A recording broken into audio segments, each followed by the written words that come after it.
बहुत सारिया एसोसीएशन ਨੂੰ ਅਸੀਂ ਟਾਈਮ ਦੀ ਕੰਸਟ੍ਰੇਂਟ ਦੇਖਦੇ ਹੋਏ ਕਿਹਾ ਹੈ ਕਿ ਸਪੀਕਰ ਇੱਕ ਹੋ ਜਾਏਗਾ ਭਾਵੇਂ ਉਹਦੇ ਵਿੱਚ ਵਿਊਜ਼ ਸਾਰਿਆਂ ਦੇ ਹੈਗੇ ਆ so everybody may not be able to speak but association ਵੱਲੋਂ ਇੱਕ ਨੁਮਾਇੰਦਾ ਗੱਲਬਾਤ ਅੱਗੇ ਰੱਖ ਪਾਏਗਾ। ਇਹਨਾਂ ਸਾਰਿਆਂ ਦੇ ਵਿਊਜ਼ ਸਰ ਅਸੀਂ ਕੰਪਾਈਲ ਵੀ ਕਰ ਰਹੇ ਹਾਂ ਤੇ ਇਹ ਅਸੀਂ ਸਪਾਇਰਲ ਵੈਂਡ ਕਰਾ ਕੇ ਸਰ ਵਾਸਤੇ ਅਸੀਂ ਬੁਕਲੇਟ ਵੀ ਤਿਆਰ ਕਰਤੀ ਤੇ ਮੈਂ ਇਸ ਤੋਂ ਬਾਅਦ ਜੇ ਹੋਰ ਵੀ ਕੋਈ ਸੁਜੈਸ਼ਨ ਹੋਣਗੇ ਤੁਸੀਂ ਸਾਨੂੰ ਦੇ ਦਿਓ। It will definitely reach to the government. ਅਸੀਂ ਉਸ ਨੂੰ ਫੈਸਿਲੀਟੇਟ ਕਰਨਾ ਹੈ ਗਵਰਨਮੈਂਟ ਤੱਕ। थोड़ा जिहा सर अज की जी मीटिंग है क्योंकि टाइम का कंस्ट्रेंट है I will just like to say few words के रूल्स ऑफ द गेम ये रखिए कि जिहड़ी भी गल करनी है असी बजट स्पैसिफिक ही करिए। लोकल इशूज़ वास्ते असी सैपरेट मीटिंग कर लांगे। मैं इत्थे ही हां जिस द्वारा लोड़ होएगी सर ने आउणा ते सर नूं भी बेनती कर लांगे पर अज की जिहड़ी मीटिंग है वो बिल्कुल क्रिस्प फोकस ते बजट ओरिएंटेड ही होएगी। साडे कोल टाइम का कंस्ट्रेंट है। मीटिंग साडी 11:15 तक खत्म होनी है सो इस सात चीज़ को ध्यान च रख के बड़े क्रिस्प से क्विकली आपां गल करिए। टाइम लिमिट नो अडहेयर करिए। जिहड़ी टाइम लिमिट दी है शायद वो भी 2-2 मिनट घटाने पैणगे सारिਆਂ ਨੂੰ ਤੇ उन्ने च आपां गल कंप्लीट करिए ते राइट अप्स तुहाडे हैगे ही वो सारे चंगी तरह उहदा समीक्षा करके उहदा ले लिया जाएगा। इस तो इलावा भी जे कोई होणगे वो भी ले ले जाएंगे सजेशंस। तो sir if you allow we can start with straight with the associations. I will request the MLA Saban after the suggestions are presented and towards the end they can give their views and distinguished academicians भी sir ਸਾਡੇ ਵਿੱਚ ਹੈਗੇ ਜਿੱਦਾਂ ਸਾਨੂੰ ਮਿਲਿਆ ਸੀ professor ਘੁੰਮਣ ਇਸ ਸਾਡੇ ਨਾਲ ਪਹਿਲਾਂ ਮੁਲਾਕਾਤ ਹੋ ਚੁੱਕੀ ਹੈ। RS ਬਾਵਾ ਜੀ ਹੈਗੇ ਵਾਈਸ ਚਾਂਸਲਰ ਚੰਡੀਗੜ੍ਹ ਯੂਨੀਵਰਸਿਟੀ ਤੋਂ ਆਈਸਰ ਮੋਹਾਲੀ ਤੋਂ ਦੇਬੂਲਾਲ ਸਾਹਾ ਜੀ ਆਏ हैं sir। So I will now start with the first presentation or first talk will be by Shri Vineet Verma ji, President Punjab Vyapar Mandal ji। Thank you, thank you। ਧੰਨਵਾਦ DC ਸਾਹਿਬ। ਚੀਮਾ ਸਾਹਿਬ ਤੁਹਾਡੇ ਧਿਆਨ ਚ ਲੈ ਕੇ ਵਪਾਰੀਆਂ ਦੀਆਂ ਕਈ ਸਮੱਸਿਆਵਾਂ ਨੇ ਉਹ ਮਲਟੀਪਲ ਉਹਨਾਂ ਦੇ ਸਾਡੇ ਕੋਲ ਰਿਪਰੈਜ਼ੈਂਟੇਸ਼ਨ ਜਿਹੜੀ ਹੈ ਉਹ ਆਈ ਹੋਈ ਹੈ। ਮੈਂ 1 by 1 ਤੁਹਾਨੂੰ ਉਹਨਾਂ ਦਾ ਜਿਹੜਾ ਸਾਡਾ ਦੱਸਣਾ ਚਾਹੁੰਦਾ। ਪਹਿਲਾਂ ਤਾਂ ਚੀਮਾ ਸਾਹਿਬ ਸਾਡੇ ਕੋਲ ਬੇਨਤੀ ਆ ਮੋਹਾਲੀ ਵਪਾਰ ਮੰਡਲ ਵੱਲੋਂ ਵੀ ਜਿਹੜਾ ਇੱਕ ਪ੍ਰਾਪਰਟੀ ਟੈਕਸ ਲੱਗਦਾ ਉਹ ਪ੍ਰਾਪਰਟੀ ਦੇ ਤਾਂ ਟੈਕਸ ਪੂਰੇ ਇੰਡੀਆ 'ਚ ਲੱਗਦਾ ਪਰ ਪੰਜਾਬ ਇੱਕ ਉਹ ਜਿਹਾ ਸੂਬਾ ਜਿਹਦੇ 'ਚ ਪ੍ਰਾਪਰਟੀ ਦੀ ਜਿਹੜੀ ਰੈਂਟਲ ਇਨਕਮ ਆ ਉਸ ਤੇ ਵੀ ਪ੍ਰਾਪਰਟੀ ਟੈਕਸ ਲੱਗਦਾ ਜਦਕਿ ਆਲਰੇਡੀ ਜੇ ਕੋਈ ਰੈਂਟਲ ਇਨਕਮ ਕਿਸੇ ਦੀ ਹੈਗੀ ਉਹ 'ਚੋਂ ਵਪਾਰੀ ਹੋਇਆ ਜਾਂ ਕੋਈ ਵੀ ਆਪਦੇ ਲੋਨ ਦੇ ਵੀ ਪੈਸੇ ਦਿੰਦਾ ਔਰ ਰੈਂਟਲ ਇਨਕਮ 'ਚ ਵੀ ਜਿਹੜਾ ਹੈਗਾ ਉਹ ਲੋਨ ਜੇ ਕੋਈ ਲਿੱਤੇ ਨੇ ਉਹਦੇ ਵੀ ਉਹ ਪੈਸੇ ਦਿੰਦਾ। ਸੋ ਇਹ ਪੂਰੇ ਪੰਜਾਬ 'ਚ ਹੀ ਲਾਗੂ ਹੈ। ਸੋ ਅਸੀਂ ਤੁਹਾਨੂੰ ਬੇਨਤੀ ਕਰਾਂਗੇ ਵਪਾਰੀਆਂ ਵੱਲੋਂ ਵੀ ਇਹਨੂੰ ਹਟਾਇਆ ਜਾਵੇ ਕਿਉਂਕਿ ਪੂਰੇ ਇੰਡੀਆ 'ਚ ਹੋਰ ਕਿਤੇ ਨਹੀਂ ਹੈ। ਸੈਕੰਡ ਸਾਡੇ ਕੋਲ ਵਪਾਰੀਆਂ ਵੱਲੋਂ ਇੱਕ ਮੰਗ ਹੈ ਵੀ ਨੀਡ ਬੇਸ ਪਾਲਿਸੀ ਦੀ ਵੀ ਅੱਜ ਦੀ ਰੇਟ 'ਚ ਹੈ ਗਮਾਡਾ ਜਿਹੜਾ ਸੋਰ ਅਥਾਰਟੀ ਹੈ ਅੱਜ ਦੀ ਰੇਟ 'ਚ ਪੁੱਡਾ ਜਾਂ ਗਮਾਡਾ ਜਿਹੜਾ ਮੋਹਾਲੀ ਨੂੰ ਜਾਂ ਪੂਰੇ ਪੰਜਾਬ ਨੂੰ ਬਸਾਉਣ ਵਾਲਾ ਰੀਅਲ estate 'ਚ ਉਹ ਆਪ ਡਬਲ ਸਟੋਰੀ ਬੂਥ ਜਾਂ ਬੇ ਸ਼ਾਪਸ ਬਣਾ ਕੇ ਉਹਨੂੰ ਸੇਲ ਕਰਦਾ ਜਦਕਿ ਅਸੀਂ ਪੁਰਾਣੇ ਮੋਹਾਲੀ 'ਚ ਅਗਰ ਦੇਖੀਏ ਤਾਂ ਵਿਚਾਰੇ ਸਿੰਗਲ ਸਟੋਰੀ ਸ਼ਾਪਸ ਬੈਠੇ ਨੇ ਤੇ ਉਹਨਾਂ ਦਾ ਨਾ ਤਾਂ ਉੱਪਰ ਉਸ ਨਾਲ ਪ੍ਰੋਪਰ ਗੁਜ਼ਾਰਾ ਹੁੰਦਾ ਤੇ ਨਾ ਉਹਨਾਂ ਕੋਲ ਇੰਨੇ ਕਈ ਸਾਡੇ ਵਪਾਰੀ ਭਰਾਵਾਂ ਕੋਲ ਸਰਮਾਇਆ ਵੀ ਉਹ ਨਵੀਂ ਨਾਲ ਦੀ ਦੁਕਾਨ ਲੈ ਲੈਣ ਜੇ ਲੈਣਾ ਚਾਹਣ ਤਾਂ ਵੀ ਸ਼ਾਇਦ ਨਾ ਮਿਲੇ। ਸੋ ਉਹਦੇ 'ਚ ਵੀ ਮੈਂ ਤੁਹਾਨੂੰ ਬੇਨਤੀ ਕਰੂੰਗਾ ਵੀ ਇੱਕ ਨੀਡ ਬੇਸ ਪਾਲਿਸੀ ਜਿਹੜੀ ਹੈ ਉਹ ਐਟ ਪਾਰ ਲਿਆਂਦੀ ਜਾਵੇ। ਜੇ ਪ੍ਰਾਈਵੇਟ ਡਿਵੈਲਪਰ 2 ਫਲੋਰ ਬਣਾ ਕੇ ਵੇਚ ਸਕਦਾ ਤਾਂ ਜਿਹੜੇ ਪੁਰਾਣੇ ਮੋਹਾਲੀ ਜਿਹੜਾ ਸਾਡਾ ਹੈਗਾ ਉਹਦੇ 'ਚ ਵੀ ਉਹਨਾਂ ਨੂੰ ਵੀ ਅਲਾਓ ਕਰਿਆ ਜਾਵੇ ਵੀ ਉਹ ਸੈਕੰਡ ਮੰਜ਼ਲ ਬਣਾਉਣ ਤੇ ਉਹਦੇ 'ਚ ਜਿਹੜੀ ਕੋਈ ਫੀਸ ਹੈਗੀ ਹੈ ਉਹ ਵਪਾਰੀ ਦੇਣ ਨੂੰ ਤਿਆਰ ਨੇ। ਇੱਕ ਸਾਡੇ ਕੋਲ ਪੈਟਰੋਲੀਅਮ ਐਸੋਸੀਏਸ਼ਨ ਵੱਲੋਂ ਵੀ ਸੁਝਾਅ ਆਇਆ ਹੋਇਆ ਇਹਦਾ ਇਹਨਾਂ ਦਾ ਸੁਝਾਅ ਵੀ ਪੂਰੇ ਪੰਜਾਬ ਰਿਲੇਟਡ ਹੀ ਹੈ। ਅਗਰ ਅੱਜ ਦੀ ਰੇਟ 'ਚ ਆਪਾਂ ਵੇਖੀਏ ਤਾਂ ਪੰਜਾਬ ਦੇ ਨਾਲ 3 ਸੂਬੇ ਲੱਗਦੇ ਨੇ ਔਰ ਇੱਕ ਯੂਨੀਅਨ ਟੈਰੀਟਰੀ ਲੱਗਦੀ ਹੈ ਔਰ ਅਗਰ ਅਸੀਂ ਪ੍ਰਾਈਸਿਸ ਦਾ ਫਰਕ ਦੇਖੀਏ ਚਾਹੇ ਉਹ ਗੁਰਦਾਸਪੁਰ ਤੋਂ ਸ਼ੁਰੂ ਹੋ ਕੇ ਸ਼ੰਭੂ ਤੱਕ ਜਾਈਏ ਤਾਂ ਜੇ 1000 ਪੈਟਰੋਲ ਪੰਪ ਵੀ ਨੇ ਤਾਂ ਉਹ ਸਾਰੇ ਅੱਜ ਦੀ ਰੇਟ 'ਚ ਉਹਨਾਂ ਦੀ ਬਿਲਕੁਲ ਸੇਲ ਜ਼ੀਰੋ ਹੈ ਕਿਉਂਕਿ ਬਰਾਬਰ ਅਗਰ ਦੇਖਿਆ ਜਾਵੇ ਤਾਂ ਜਿਹੜੀ ਬਾਕੀ ਸਟੇਟਸ ਨੇ ਉਹਨਾਂ ਦੇ ਵੈਟ 'ਚ ਬਹੁਤ ਫਰਕ ਹੈ। 3-3 4-4 ਰੁਪਏ ਦਾ ਫਰਕ ਹੈ ਤੇ ਅੱਜ ਹਾਲਾਤ ਇਹ ਨੇ ਵੀ ਅਗਰ 7 ਰੁਪਏ ਦਾ ਪੈਟਰੋਲ ਪੰਪ 2000 ਲੀਟਰ ਸਾਰੇ ਦਿਨ 'ਚ ਡੀਜ਼ਲ ਦੀ ਸੇਲ ਕਰਦਾ ਤਾਂ ਬਰਾਬਰ ਚੰਡੀਗੜ੍ਹ ਵਾਲਾ 1 ਕਿਲੋਮੀਟਰ 27000 ਜਿਹੜਾ ਲੀਟਰ ਉਹ ਸੇਲ ਕਰਦਾ। ਸੋ ਉਹਦੇ ਨਾਲ ਕਿਸੇ ਤਰੀਕੇ ਰੈਵਨਿਊ ਦਾ ਵੀ ਲਾਸ ਆ ਔਰ ਥੋੜਾ ਸਰਕਾਰ ਦਾ ਵੀ ਲਾਸ ਆ ਔਰ ਸਾਡੇ ਜਿਹੜੇ ਵਪਾਰੀ ਨੇ ਜਿੰਨੇ ਪੈਟਰੋਲ ਪੰਪ ਓਨਰ ਨੇ ਉਹ ਪੂਰੀ ਇਸ ਬੈਲਟ 'ਚੋਂ ਸਾਰੇ ਪਰੇਸ਼ਾਨ ਵੀ ਨੇ ਤੇ ਨੁਕਸਾਨ 'ਚ ਵੀ ਨੇ। ਸੈਕੰਡ ਸਾਡੇ ਕੋਲ ਜੁਐਲਰ ਐਸੋਸੀਏਸ਼ਨ ਵੱਲੋਂ ਵੀ ਕੋਈ ਡਿਮਾਂਡ ਹੈ ਵੀ ਉਹਨਾਂ ਦੀ ਵੈਟ ਦੀਆਂ ਜਿਹੜੀਆਂ ਅਸੈਸਮੈਂਟਸ ਨੇ ਉਹ ਸਟਿਲ ਪੈਂਡਿੰਗ ਨੇ। ਸੀ ਫਾਰਮ ਦਾ ਕੋਈ ਇਸ਼ੂ ਹੈ ਤੇ GST ਦੇ ਵਿੱਚ ਵੀ ਉਹ ਚਾਹੁੰਦੇ ਨੇ ਵੀ ਸਾਨੂੰ ਰਿਲੈਕਸੇਸ਼ਨ ਦਿੱਤੀ ਜਾਵੇ ਅਸੈਸਮੈਂਟ ਫਸਟ 2 ਈਅਰ ਦੀ ਤੇ ਇਨਪੁਟ ਜਿਹੜੀ ਹੈਗੀ ਆ ਉਹ ਕਲੈਰੀਕਲ ਮਿਸਟੇਕ ਕਰਕੇ ਰਿਜੈਕਟ ਨਾ ਕਰੀ ਜਾਵੇ। ਸੋ ਮਲਟੀਪਲ ਇਸ਼ੂਜ਼ ਨੇ ਅਸੀਂ ਸਾਰੇ ਤੁਹਾਨੂੰ ਟਾਈਮ ਦਾ ਕੰਸਟ੍ਰੇਨ ਨਾਲ ਤੁਹਾਨੂੰ ਅਸੀਂ ਦੇ ਦਾਂਗੇ। ਇੱਕ ਸਾਡੇ ਕੋਲ ਮੋਹਾਲੀ ਪ੍ਰਾਪਰਟੀ ਕੰਸਲਟੈਂਟ ਐਸੋਸੀਏਸ਼ਨ ਵੱਲੋਂ ਵੀ ਸਿਮਿਲਰ ਬੇਨਤੀ ਹੈ ਵੀ ਜਿਵੇਂ ਕਿ ਆਪਾਂ ਸਾਰੇ ਜਾਣਦੇ ਹਾਂ ਵੀ ਅੱਜ ਦੀ ਰੇਟ 'ਚ ਕਰੋਨਾ ਕਾਲ ਸਾਰੇ ਤੰਗ ਰਹੇ ਨੇ। ਸੋ ਉਹਨਾਂ ਵੱਲੋਂ ਵੀ ਇੱਕ ਰਿਕੁਐਸਟ ਹੈ ਵੀ ਜਿਹੜੀ ਸਟੈਂਪ ਡਿਊਟੀ ਹੈ ਜੇ ਉਹਨੂੰ ਆਪਾਂ ਵਧਾਈਏ ਤਾਂ ਕਮ ਸੇ ਕਮ ਨਾ ਜੇ ਡਿਕਰੀਜ਼ ਹੋ ਜੇ ਤਾਂ ਬੈਟਰ ਹੈ ਤੇ ਜੇ ਜਿਹੜੇ ਕਲੈਕਟਰ ਰੇਟ ਹੈ ਜੇ ਉਹਦੇ 'ਚ ਵੀ ਕੁਝ ਪਿਛਲੀ ਵਾਰ ਕਰੋਨਾ ਕਾਲ 'ਚ ਆਲਰੇਡੀ ਜਿਹੜੇ ਵਪਾਰੀ ਨੇ ਬੜੇ ਤੰਗ ਨੇ ਵਧਾਇਆ ਨਾ ਜਾਵੇ ਜੇ ਕਮ ਸੇ ਕਮ ਪੁਰਾਣਾ ਹੀ ਰਿਟੇਨ ਕਰਿਆ ਜਾਵੇ। ਵੈਸੇ ਤਾਂ ਇਹਨਾਂ ਦੀ ਡਿਮਾਂਡ ਤਾਂ ਘੱਟ ਦੀ ਹੈ ਵੀ ਘਟਾਇਆ ਜਾਵੇ ਪਰ ਤੁਸੀਂ ਕਮ ਸੇ ਕਮ ਐਟ ਪਾਰ ਲਾਗੂ ਕਰਨ ਦੀ ਕੋਸ਼ਿਸ਼ ਕਰੀ ਜਾਵੇ। 4th ਐਂਡ ਸਾਡੇ ਕੋਲ ਆਈਲੈਟਸ ਇੰਸਟੀਚਿਊਟ ਵਾਲਿਆਂ ਦਾ ਸੁਝਾਅ ਸਾਡੇ ਕੋਲ ਹੈਗਾ ਵੀ ਇਹਨਾਂ ਦੀ ਜਿੱਦਾਂ ਕੋਈ ਟਿਕਟ ਵੇਚਦਾ ਹੈ, ਕੋਈ ਬਾਹਰ ਵੀਜ਼ੇ ਲਵਾਉਂਦਾ, ਇਹਨਾਂ ਦੀ ਸਭ ਦੀ ਅੱਡ-ਅੱਡ ਕੈਟਾਗਰੀ ਦੇ ਲਾਇਸੈਂਸ ਨੇ। ਉਹ ਕਹਿੰਦੇ ਕੰਮ ਸਾਡਾ ਸਾਰਿਆਂ ਦਾ ਬੰਦੇ ਨੂੰ ਬਾਹਰ ਭੇਜਣਾ ਹੀ ਹੈ। ਇਹ ਨਹੀਂ ਵੀ ਅਸੀਂ ਜੇ ਟਿਕਟ ਦਿੰਦੇ ਤਾਂ ਉਹ ਵੀ ਬੰਦਾ ਬਾਹਰ ਜਾਂਦਾ, ਸੋ ਉਹਨੂੰ ਮਲਟੀਪਲ ਦੀ ਜਗ੍ਹਾ ਅਗਰ ਇੱਕ ਇਹੋ ਜਿਹੀ ਇੱਕੋ ਲਾਇਸੈਂਸ ਬਣਾਇਆ ਜਾਵੇ, ਰਾਦਰ ਦੇਨ 10-10 ਫਾਈਲਾਂ ਪੂਰੀਆਂ ਕਰਨ ਦੀ ਬਜਾਏ ਡਿਫਰੈਂਟ ਇੱਕੋ ਕੈਟਾਗਰੀ ਜਿਹਨਾਂ ਨੂੰ ਕਲੱਬ ਕਰੇ ਜਾਵੇ। ਇਸ ਦੇ ਨਾਲ ਹੀ ਉਹਨਾਂ ਦਾ ਰਿਨਿਊਅਲ ਦਾ ਵੀ ਹੈਗਾ ਵੀ ਰਿਨਿਊਅਲ ਚ ਜਦੋਂ ਉਹ ਜਾਂਦੇ ਨੇ ਤਾਂ ਸ਼ਾਇਦ ਉਹਨਾਂ ਦੀ ਜੇ ਮੰਨ ਲਓ ਕਿਸੇ ਫਾਦਰ ਦੇ ਨਾਮ ਪ੍ਰਾਪਰਟੀ ਹੈ ਤਾਂ ਇਹ ਕਿਹਾ ਜਾਂਦਾ ਵੀ ਤੇਰੇ ਨਾਮ ਪ੍ਰਾਪਰਟੀ ਨਹੀਂ ਹੈ, ਤੂੰ ਫਾਦਰ ਨਾਲ ਲੀਜ਼ ਡੀਡ ਕਰਾ ਕੇ ਲਿਆ, ਜਿਹੜੀ ਐਥੀਕਲੀ ਵੀ ਗਲਤ ਹੈ। ਅਗਰ ਉਹਦੇ ਪਰਿਵਾਰ ਚ ਕਿਸੇ ਦੇ ਨਾਮ ਪ੍ਰਾਪਰਟੀ ਹੈਗੀ ਹੈ ਤਾਂ ਮੈਨੂੰ ਨਹੀਂ ਲੱਗਦਾ ਵੀ ਉਹਨੂੰ ਦੁਬਾਰਾ ਤੇ ਫਾਦਰ ਤੋਂ ਵੀ ਲੀਜ਼ ਡੀਡ ਕਰਾ ਕੇ ਓਨਰਸ਼ਿਪ ਦਾ ਪ੍ਰੂਫ ਬਣਾਉਣ ਦੀ ਲੋੜ ਹੈ। ਤੇ ਇੱਕ ਕੈਮਿਸਟ ਐਸੋਸੀਏਸ਼ਨ ਵੱਲੋਂ ਹੈ ਜੀ ਵੀ ਉਹਨਾਂ ਦਾ ਵੀ ਹੈ ਵੀ ਜਿਹੜੇ ਲਾਇਸੈਂਸ ਨੇ ਸਾਡੇ ਉਹ ਇੱਕੋ ਵਾਰੀ ਰਿਨਿਊ ਕਰੇ ਜਾਣ, ਬਾਰ-ਬਾਰ ਰਿਨਿਊਅਲ ਨਾ ਕਰੇ ਜਾਣ। ਤੇ ਕਈ ਕੈਮਿਸਟ ਹੈ ਜਿਹੜੇ ਉਹ ਪ੍ਰੋਪਰ ਫਿਕਸਡ ਜਿਹੜੀਆਂ ਨੇ ਮਤਲਬ ਸੀਲਡ ਮੈਡੀਸਨ ਵੇਚਦੇ ਨੇ, ਓਪਨ ਨਹੀਂ ਵੇਚਦੇ। ਉਹਨਾਂ ਦਾ ਵੀ ਸੁਝਾਅ ਹੈਗਾ ਵੀ ਸਾਨੂੰ ਉਸ ਤੋਂ ਬਾਹਰ ਕੱਢਿਆ ਜਾਵੇ, ਜਿਹੜੀ ਓਪਨ ਨਾ ਤਾਂ ਅਸੀਂ ਮੈਡੀਸਨ ਵੇਚਦੇ ਹਾਂ ਤੇ ਅਸੀਂ ਸਿੰਗਲ ਮੈਡੀਸਨ ਜਿਹੜੀ ਹੈ ਉਹ ਕੰਪਨੀ ਦੀਆਂ ਵੇਚਦੇ ਹਾਂ। ਇਹ ਸੁਝਾਅ ਮੰਤਰੀ ਸਾਡੇ ਕੋਲ। Thank you. Thank you, Vineet ji. You have been very brief and crisp. That is really remarkable. That is too much. So next, I will request Shri Anurag Agarwal. He is President of Mohali Industries Association. Anurag ji, please. नमस्कार sir, पहले तो बहुत बहुत मुबारक जी, बहुत अच्छा उपराला है जी ये जो हमारे को इन्वॉल्व किया गया है। We feel very privilege and encouraged जी सरकार बनेगी। Sir Mohali association almost sir 48 years association है, साढ़े को ऑलमोस्ट 600 प्लस मेंबर्स है, from micro small medium large सारी कैटेगरी के members from all trades. Sir we over this last 1 week we have done extensive deliberation, सारे मेंबर्स को सुझाव मनाए ने ਉਹਦੇ बेसिस ਤੇ ਉੱਤੇ ਵੀ ਹੈਵ ਕ੍ਰੀਏਟਡ ਦਿਸ। ਜਿਹੜੇ ਸਜੈਸ਼ਨ ਹੈਗੇ ਨੇ ਸਰ, ਸਭ ਤੋਂ ਪਹਿਲੇ ਇੰਡਸਟਰੀ ਦੀ ਜਿਹੜੀ ਪ੍ਰੋਬਲਮ ਰਹਿੰਦੀ ਹੈ ਕਿ ਲੈਂਡ ਦੀ ਰਹਿੰਦੀ ਹੈਗੀ ਹੈ। ਲੈਂਡ ਨੂੰ ਅਗਰ ਤੁਸੀਂ ਸਟੇਟ ਮੈਨੇਜਮੈਂਟ ਨੂੰ ਇੰਪਰੂਵ ਕਰ ਦਈਏ, ਉਸ ਕਈ ਇਸ਼ੂਜ਼ ਹੈਗੇ ਨੇ, ਮੈਂ ਸਾਰੀ ਡਿਟੇਲ ਚ ਨਹੀਂ ਕਰਾਂਗਾ ਬਟ ਲਿਖ ਕੇ ਦਿੱਤੇ ਹੋਏ ਨੇ। ਤੇ ਅਗਰ ਆਪਾਂ ਓਵਰਆਲ ਸਟੇਟ ਮੈਨੇਜਮੈਂਟ ਨੂੰ ਠੀਕ ਕਰ ਦਈਏ ਤਾਂ ਪੰਜਾਬ ਦੀ ਇੰਡਸਟਰੀ ਜਿਹੜੀ ਲੈਂਡ ਦੇ ਇਸ਼ੂਜ਼ ਹੈਗੇ ਨੇ, CLU ਦਾ ਇਸ਼ੂ ਹੋਵੇ ਚਾਹੇ ਉਹਦੀ ਸਟ੍ਰੀਮਲਾਈਨਿੰਗ ਰਿਕੁਆਇਰਡ ਹੈਗੀ ਹੈ, ਤੁਹਾਡੀ FAR ਦੀ ਰਿਕੁਆਇਰਮੈਂਟ ਹੈਗੀ ਹੈ, ਤੁਹਾਡੀ ਮਾਸਟਰ ਪਲਾਨ ਦੀ ਮੈਨੇਜਮੈਂਟ ਦੀ ਰਿਕੁਆਇਰਮੈਂਟ ਹੈਗੀ ਹੈ। ਤੇ ਸਭ ਤੋਂ ਵੱਡੀ ਹੈਗੀ ਜੀ ਜਿਹੜੇ ਫੋਕਲ ਪੁਆਇੰਟਸ ਹੈਗੇ ਨੇ, ਕੁਝ ਸਾਲਾਂ ਤੋਂ ਸਰਕਾਰ ਨੇ ਆਪਣੇ ਫੋਕਲ ਪੁਆਇੰਟਸ ਬਣਾਉਣੇ ਬੰਦ ਕਰ ਦਿੱਤੇ ਨੇ, ਸਿਰਫ ਪ੍ਰਾਈਵੇਟ ਸੈਕਟਰ ਤੋਂ ਫੋਕਲ ਪੁਆਇੰਟਸ ਬਣ ਰਹੇ ਨੇ। ਉਹ ਫੋਕਲ ਪੁਆਇੰਟਸ ਬਹੁਤ ਜ਼ਿਆਦਾ ਫਿਰ ਉੱਥੇ ਰੇਟ ਹੋ ਜਾਂਦਾ ਹੈਗਾ। ਵੀ ਵੁੱਡ ਰਿਕੁਐਸਟ ਕਿ PSIC should get back again, there should be allocation. ਤੇ ਛੋਟੇ ਫੋਕਲ ਪੁਆਇੰਟਸ 50 ਏਕੜ ਦੇ ਜਾਂ 100 ਏਕੜ ਦੇ ਫੋਕਲ ਪੁਆਇੰਟਸ ਬਣਨੇ ਚਾਹੀਦੇ ਨੇ ਵਿਦ ਲੇਬਰ ਹਾਊਸਿੰਗ। ਤੇ ਉਹਦੇ ਕਰਕੇ ਉਹ ਇੰਡਸਟਰੀ ਨੂੰ ਬਹੁਤ ਬੜੀ ਫਲਿਪ ਦਊਗਾ। ਅਗਰ ਸਪੈਸ਼ਲੀ ਅਰਾਊਂਡ ਮੋਹਾਲੀ ਦੇ ਅਰਾਊਂਡ ਲੈਂਡ ਬਹੁਤ ਮਹਿੰਗੀ ਹੈਗੀ ਹੈ। ਸਰ ਇੱਕ ਦੂਜਾ ਹੈਗਾ ਜੀ ਮੋਹਾਲੀ ਜਿਵੇਂ ਆਪਣੀ ਸਾਨੂੰ ਚੀਪ ਜਿਹੜੀ ਸਕਿੱਲਡ ਮੈਨ ਪਾਵਰ ਨਹੀਂ ਮਿਲਦੀ because caste of living in Mohali is very high. ਤੇ ਉਹਦੇ ਲਈ ਪਹਿਲਾਂ ਵੀ ਚੱਲ ਰਿਹਾ ਹੈਗਾ ਕਿ ਜੀ ਵੀ ਵਾਂਟ ਕਿ ਜੀ ਇੱਕ ਇੰਡਸਟਰੀਅਲ ਹਾਊਸਿੰਗ ਫॉर ਲੇਬਰ, ਉਹਦੇ ਲਈ ਬਜਟ ਦੀ ਪ੍ਰੋਵੀਜ਼ਨ ਹੋਵੇ ਹਾਊਸਿੰਗ ਫॉर ਲੇਬਰ ਲਈ।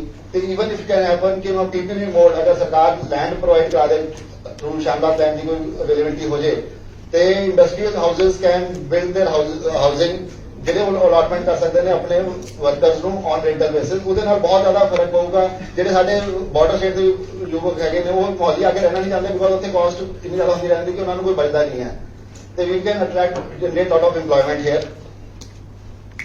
ਇੱਕ ਸਾਡੇ ਸਰ ਮੋਹਾਲੀ 'ਚ ਬਹੁਤ ਪ੍ਰੋਬਲਮ ਹੈਗੀ ਕਿ ਜਿਹੜੇ ਕੋਈ ਟੈਨੈਂਟਸ ਹੈਗੇ ਨੇ 25-30 ਸਾਲ ਹੋ ਗਏ ਜਿਹੜੇ ਉਹ ਰੈਂਟਲ ਅਕੋਮੋਡੇਸ਼ਨ 'ਚ ਕੰਮ ਕਰ ਰਹੇ ਨੇ। ਕਈ ਪਿਛਲੇ 10 ਸਾਲਾਂ ਤੋਂ ਉਹ ਇੱਕ ਪ੍ਰੋਬਲਮ ਕਰ ਰਹੇ ਨੇ ਕਿ ਉਹਨਾਂ ਨੂੰ ਕੋਈ ਛੋਟੇ ਪਲਾਟਾਂ ਦੀ ਕੋਈ ਰਿਕੁਆਇਰਮੈਂਟ ਇੱਥੇ ਮੋਹਾਲੀ 'ਚ ਹੈਗੀ ਨਹੀਂ ਹੈ। ਕੋਈ 150 ਗਜ਼ 200 ਗਜ਼ 250 ਗਜ਼ ਦੇ ਪਲਾਟਾਂ ਦੀ ਇੱਕ ਰਿਕੁਆਇਰਮੈਂਟ ਹੈਗੀ ਆ। ਜਿਹੜੇ ਟੈਨੈਂਟਸ ਹੈਗੇ ਨੇ ਤੇ ਉਹਨਾਂ ਨੂੰ ਅਲਾਟਮੈਂਟ ਹੋਵੇ, ਉਹਦੀ ਬਜਟ ਦੀ ਕੋਈ ਪ੍ਰੋਵੀਜ਼ਨ ਹੋਵੇ ਕਿ ਉਹਨਾਂ ਨੂੰ ਅਲਾਟਮੈਂਟ ਹੋਵੇ ਬੇਸਡ ਔਨ ਕੋਈ 10 ਸਾਲ ਕੇ ਲਾ ਦੋ ਕਿ 15 ਸਾਲ ਜਿਹੜਾ ਕੰਮ ਕਰ ਰਿਹਾ ਉਹਨੂੰ ਮਿਲੂਗਾ, ਜੇ ਟੈਨੈਂਟ ਹੈਗਾ ਉਹਨੂੰ ਹੀ ਮਿਲੂਗਾ। ਬਟ ਉਸ ਦਾ ਘੱਟੋ ਘੱਟ 500-700 ਹਜ਼ਾਰ ਰੁਪਏ ਹੈਗਾ ਜਿਹੜੀ ਉਹ ਸੈਟਲ ਹੋ ਸਕਦਾ ਹੈਗਾ। ਤੇ ਅੱਜ ਦੀ ਡੇਟ 'ਚ ਉਹਨਾਂ ਦੀ ਸਰਵਾਈਵਲ ਖਤਮ ਹੋ ਗਈ ਕਿਉਂਕਿ ਪਹਿਲਾਂ ਤਾਂ ਰੈਂਟਲ ਘੱਟ ਸੀਗੇ, ਹੁਣ ਰੈਂਟਲ ਇੰਨੇ ਹਾਈ ਹੋ ਗਏ ਨੇ। ਕਿਸੇ ਨੇ ਇੱਕ ਮਸ਼ੀਨ ਲਾਈ ਹੋਈ ਹੈ, ਕਿਸੇ ਨੇ 2 ਮਸ਼ੀਨਾਂ ਲਾਈਆਂ ਹੋਈਆਂ ਨੇ ਤੇ ਰੈਂਟਲ ਇੰਨੇ ਹਾਈ ਹੋ ਗਏ ਨੇ ਕਿ ਉਹਨਾਂ ਦੀ ਸਰਵਾਈਵਲ ਨਹੀਂ ਹੈਗੀ ਹੈ। ਤੇ ਵੀ ਵੁੱਡ ਵਾਂਟ ਦੈਟ। ਤੇ ਬਿਜਲੀ ਦੀ ਤਾਂ ਪ੍ਰੋਬਲਮ ਰਹਿੰਦੀ ਹੈ। ਵੀ ਵੁੱਡ ਵਾਂਟ ਕਿ ਜਿਹੜੀ ਸਬਸਿਡੀ 5 ਰੁਪਏ ਦੀ ਸਰਕਾਰ ਦੇ ਰਹੀ ਹੈ ਉਹ ਬੰਦ ਨਹੀਂ ਹੋਣੀ ਚਾਹੀਦੀ ਹੈ। ਯੂ ਸ਼ੁਡ ਇੰਸ਼ੋਰ ਕਿ ਸ਼ੁਡ ਕੰਟੀਨਿਊ। ਇੱਕ ਸਰ ਬਹੁਤ ਵੱਡਾ ਸੈਂਟਰਲ ਗਵਰਨਮੈਂਟ ਦਾ ਪ੍ਰੋਗਰਾਮ ਹੈਗਾ ਕਲਸਟਰ ਡਿਵੈਲਪਮੈਂਟ ਪ੍ਰੋਗਰਾਮ, ਜਿਸ 'ਚ 30 ਕਰੋੜ ਦਾ ਇੱਕ ਆਪਾਂ ਲਗਾ ਸਕਦੇ ਨੇ, ਜਿਸ ਤੇ 70% ਗ੍ਰਾਂਟ ਸੈਂਟਰਲ ਗਵਰਨਮੈਂਟ ਤੋਂ ਮਿਲਦੀ ਹੈਗੀ ਹੈ।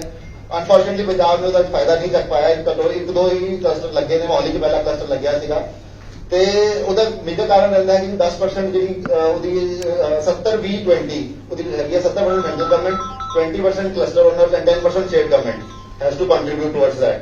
ਸਰ ਕਿਉਂਕਿ 10% ਸਟੇਟ ਗਵਰਨਮੈਂਟ ਦਿੰਦੀ ਨਹੀਂ ਹੈਗੀ ਹੈ, ਉਹਦੇ ਕਰਕੇ ਉਹ ਕਲਸਟਰ ਨਹੀਂ ਬਣਦੇ ਨੇ, ਸੈਂਟਰਲ ਗਵਰਨਮੈਂਟ ਤੋਂ ਹੀ ਆਉਂਦੇ ਨੇ। ਅਗਰ ਦੀ ਬਜਟ 'ਚ ਐਲੋਕੇਸ਼ਨ ਹੋਵੇ ਕਿ ਜੀ 10% ਸਟੇਟ ਲਾਊਗੀ ਆਪਣੀ ਐਲੋਕੇਸ਼ਨ ਕਰੇਗੀ ਤਾਂ ਵੀ ਕੈਨ ਟਾਰਗੇਟ ਘੱਟੋ ਘੱਟ 100 ਕਲਸਟਰ ਪੰਜਾਬ 'ਚ ਬਣ ਸਕਦੇ ਨੇ ਅਗਲੇ 2-3 ਸਾਲਾਂ 'ਚ ਤੇ ਉਹਦੇ ਨਾਲ ਬਹੁਤ ਵੱਡੀ ਇੱਕ ਰਿਕੁਆਇਰਮੈਂਟ ਜਿਹੜੀ ਹੈਗੀ ਹੈ ਸਮਾਲ ਸਕੇਲ ਦੀ ਉਹ ਪੂਰੀ ਕੀਤੀ ਜਾ ਸਕਦੀ ਹੈਗੀ ਹੈ। ਤਾਂ ਸਾਡੀ ਪੁਆਇੰਟ ਹੈ ਕਿ ਜਿਹੜਾ ਫਰੇਟ ਸਬਸਿਡੀ ਜਿਹਨੂੰ ਪਤਾ ਹੈ ਕਿ ਮੁਹਾਲੀ ਪੰਜਾਬ ਦੂਰ ਹੈਗਾ ਤੇ ਪ੍ਰੋਬਲਮ ਹੈਗੀ ਹੈ, ਸੈਂਟਰਲ ਗਵਰਨਮੈਂਟ ਦੀ ਸਕੀਮ ਹੈਗੀ ਹੈ fret subsidy the industry the, but ਉਹ ਸਿਰਫ ਇੱਕ ਜਿਹੜੇ ZED ਸਰਟੀਫਾਈਡ ਯੂਨਿਟਸ ਹੈਗੇ ਨੇ ਪਹਿਲੇ ਉਹਨਾਂ ਲਈ ਹੈਗੇ ਆ। Z ਸਰਟੀਫਿਕੇਸ਼ਨ ਦੀ ਲੈਣੀ ਬੜੀ ਪ੍ਰੋਬਲਮ ਹੈਗੀ ਹੈ, ਬਹੁਤ ਔਖੀ ਹੈਗੀ ਹੈ। ਲੇਕਿਨ ਪੰਜਾਬ 'ਚ ਬਹੁਤ ਸਾਰੇ ਸਮਾਲ ਸਕੇਲ ਤੇ ਮਾਈਕਰੋ ਸਕੇਲ ਦੇ ਐਕਸਪੋਰਟਰਸ ਹੈਗੇ ਨੇ who are not able to get Z certified but they are exporting। ਅਗਰ ਉਹ ਆਪਾਂ ਨੂੰ ਪੰਜਾਬ ਸਰਕਾਰ ਤੋਂ ਵੀ ਵਾਂਟ की ਬਜਟ ਐਲੋਕੇਸ਼ਨ ਹੋਵੇ ਕਿ ਪਹਿਲਾਂ ਹੀ ਫਰੇਟ ਸਬਸਿਡੀ ਹੁੰਦੀ ਰਹੀ ਹੈਗੀ ਹੈ ਕਿ ਅਗਰ ਇੱਕ ਫਰੇਟ ਸਬਸਿਡੀ ਹੋ ਸਕੇ।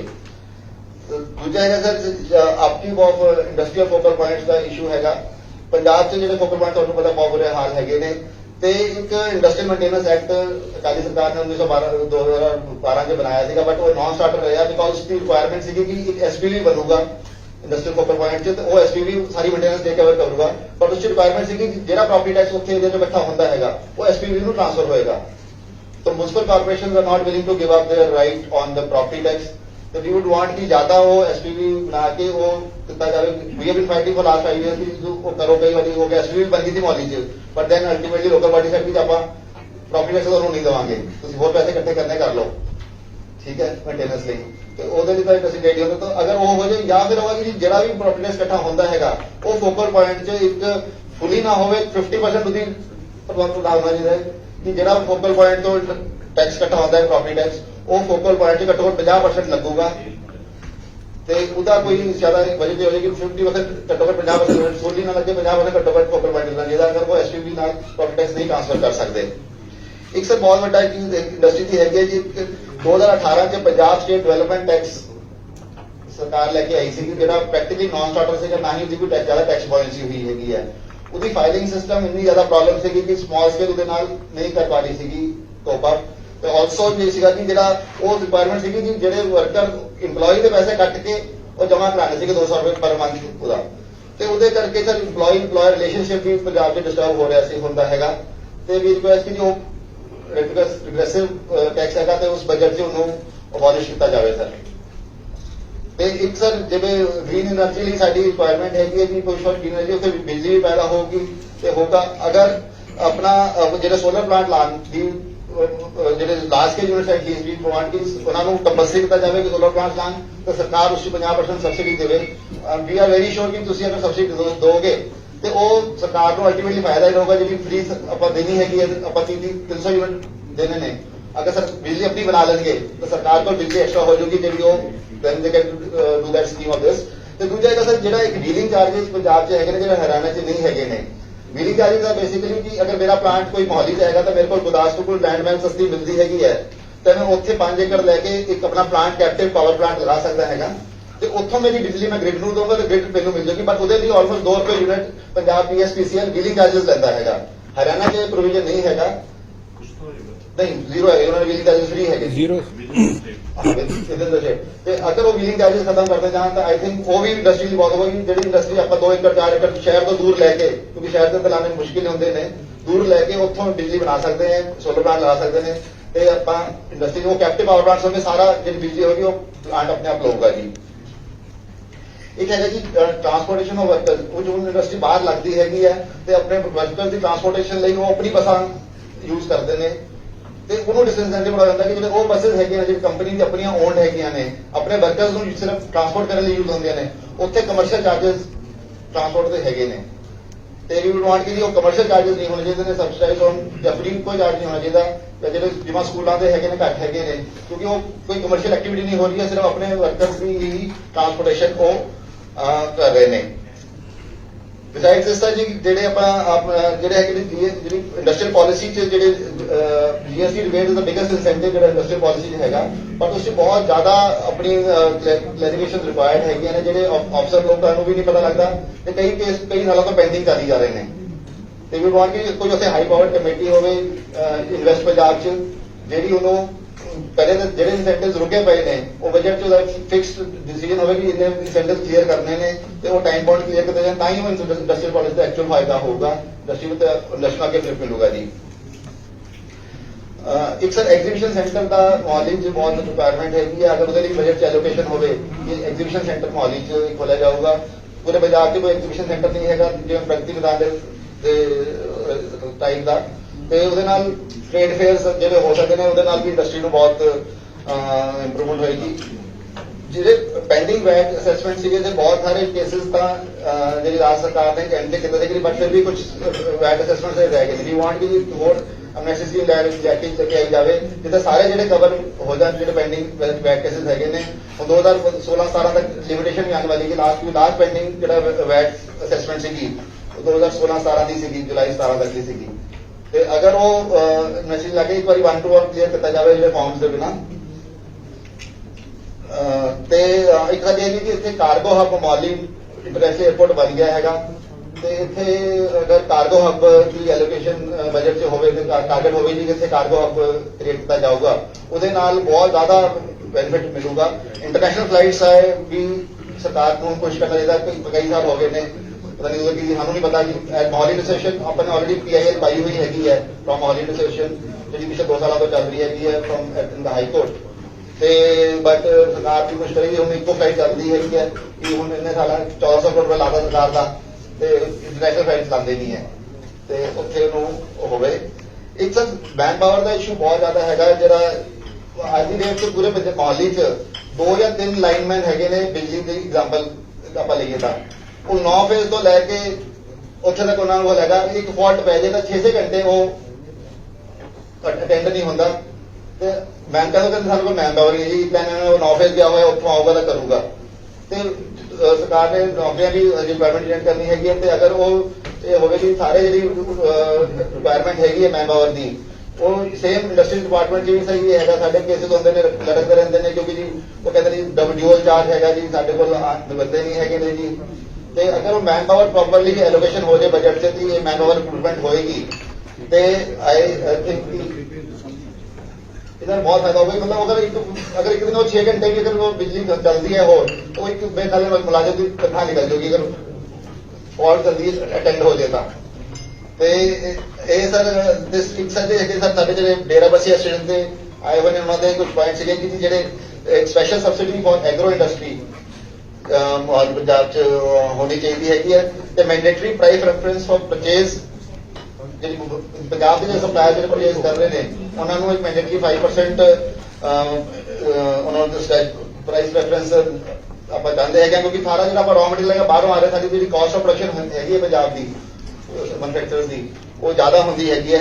ਇਹਦੇ ਕਰਕੇ ਆਪਾਂ ਨੂੰ ਇਹ ਚਾਹੀਦਾ ਹੈਗਾ ਜਿਹੜੇ ਆਪਣੇ ਸਰ BBCB ਤੇ ਫਾਇਰ NOC ਦੇ ਚਾਰजेस ਹੈਗੇ ਨੇ ਲਾਸਟ 3-4 ਸਾਲਾਂ 'ਚ ਆਲਮੋਸਟ 5-10 ਵਧਾਤੇ ਗਏ ਨੇ।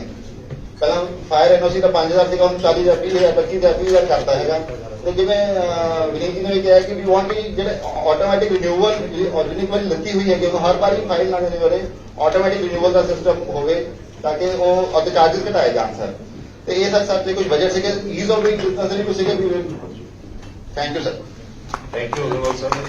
ਸਰ ਇਹਨਾਂ ਨੇ ਬਹੁਤ ਸਾਰੇ ਐਸੋਸੀਏਸ਼ਨਾਂ ਦੇ ਪੁਆਇੰਟ ਕਲੱਬ ਕਰਕੇ ਮੇਰੇ ਖਿਆਲ ਨਾਲ ਵਿਨੀਤ ਜੀ ਨੇ ਵੀ ਆਪਣਾ ਐਸੋਸੀਏਸ਼ਨ ਇੱਥੇ ਹੈਗੀਆਂ ਨੇ, ਵਾਈਟੀਜ਼ ਹੈਗੇ ਆ ਸਰ। ਹਾਂਜੀ ਸਰ ਇੰਡਸਟਰੀ ਦੀ ਪ੍ਰੋਬਲਮ ਹੈ ਸਰ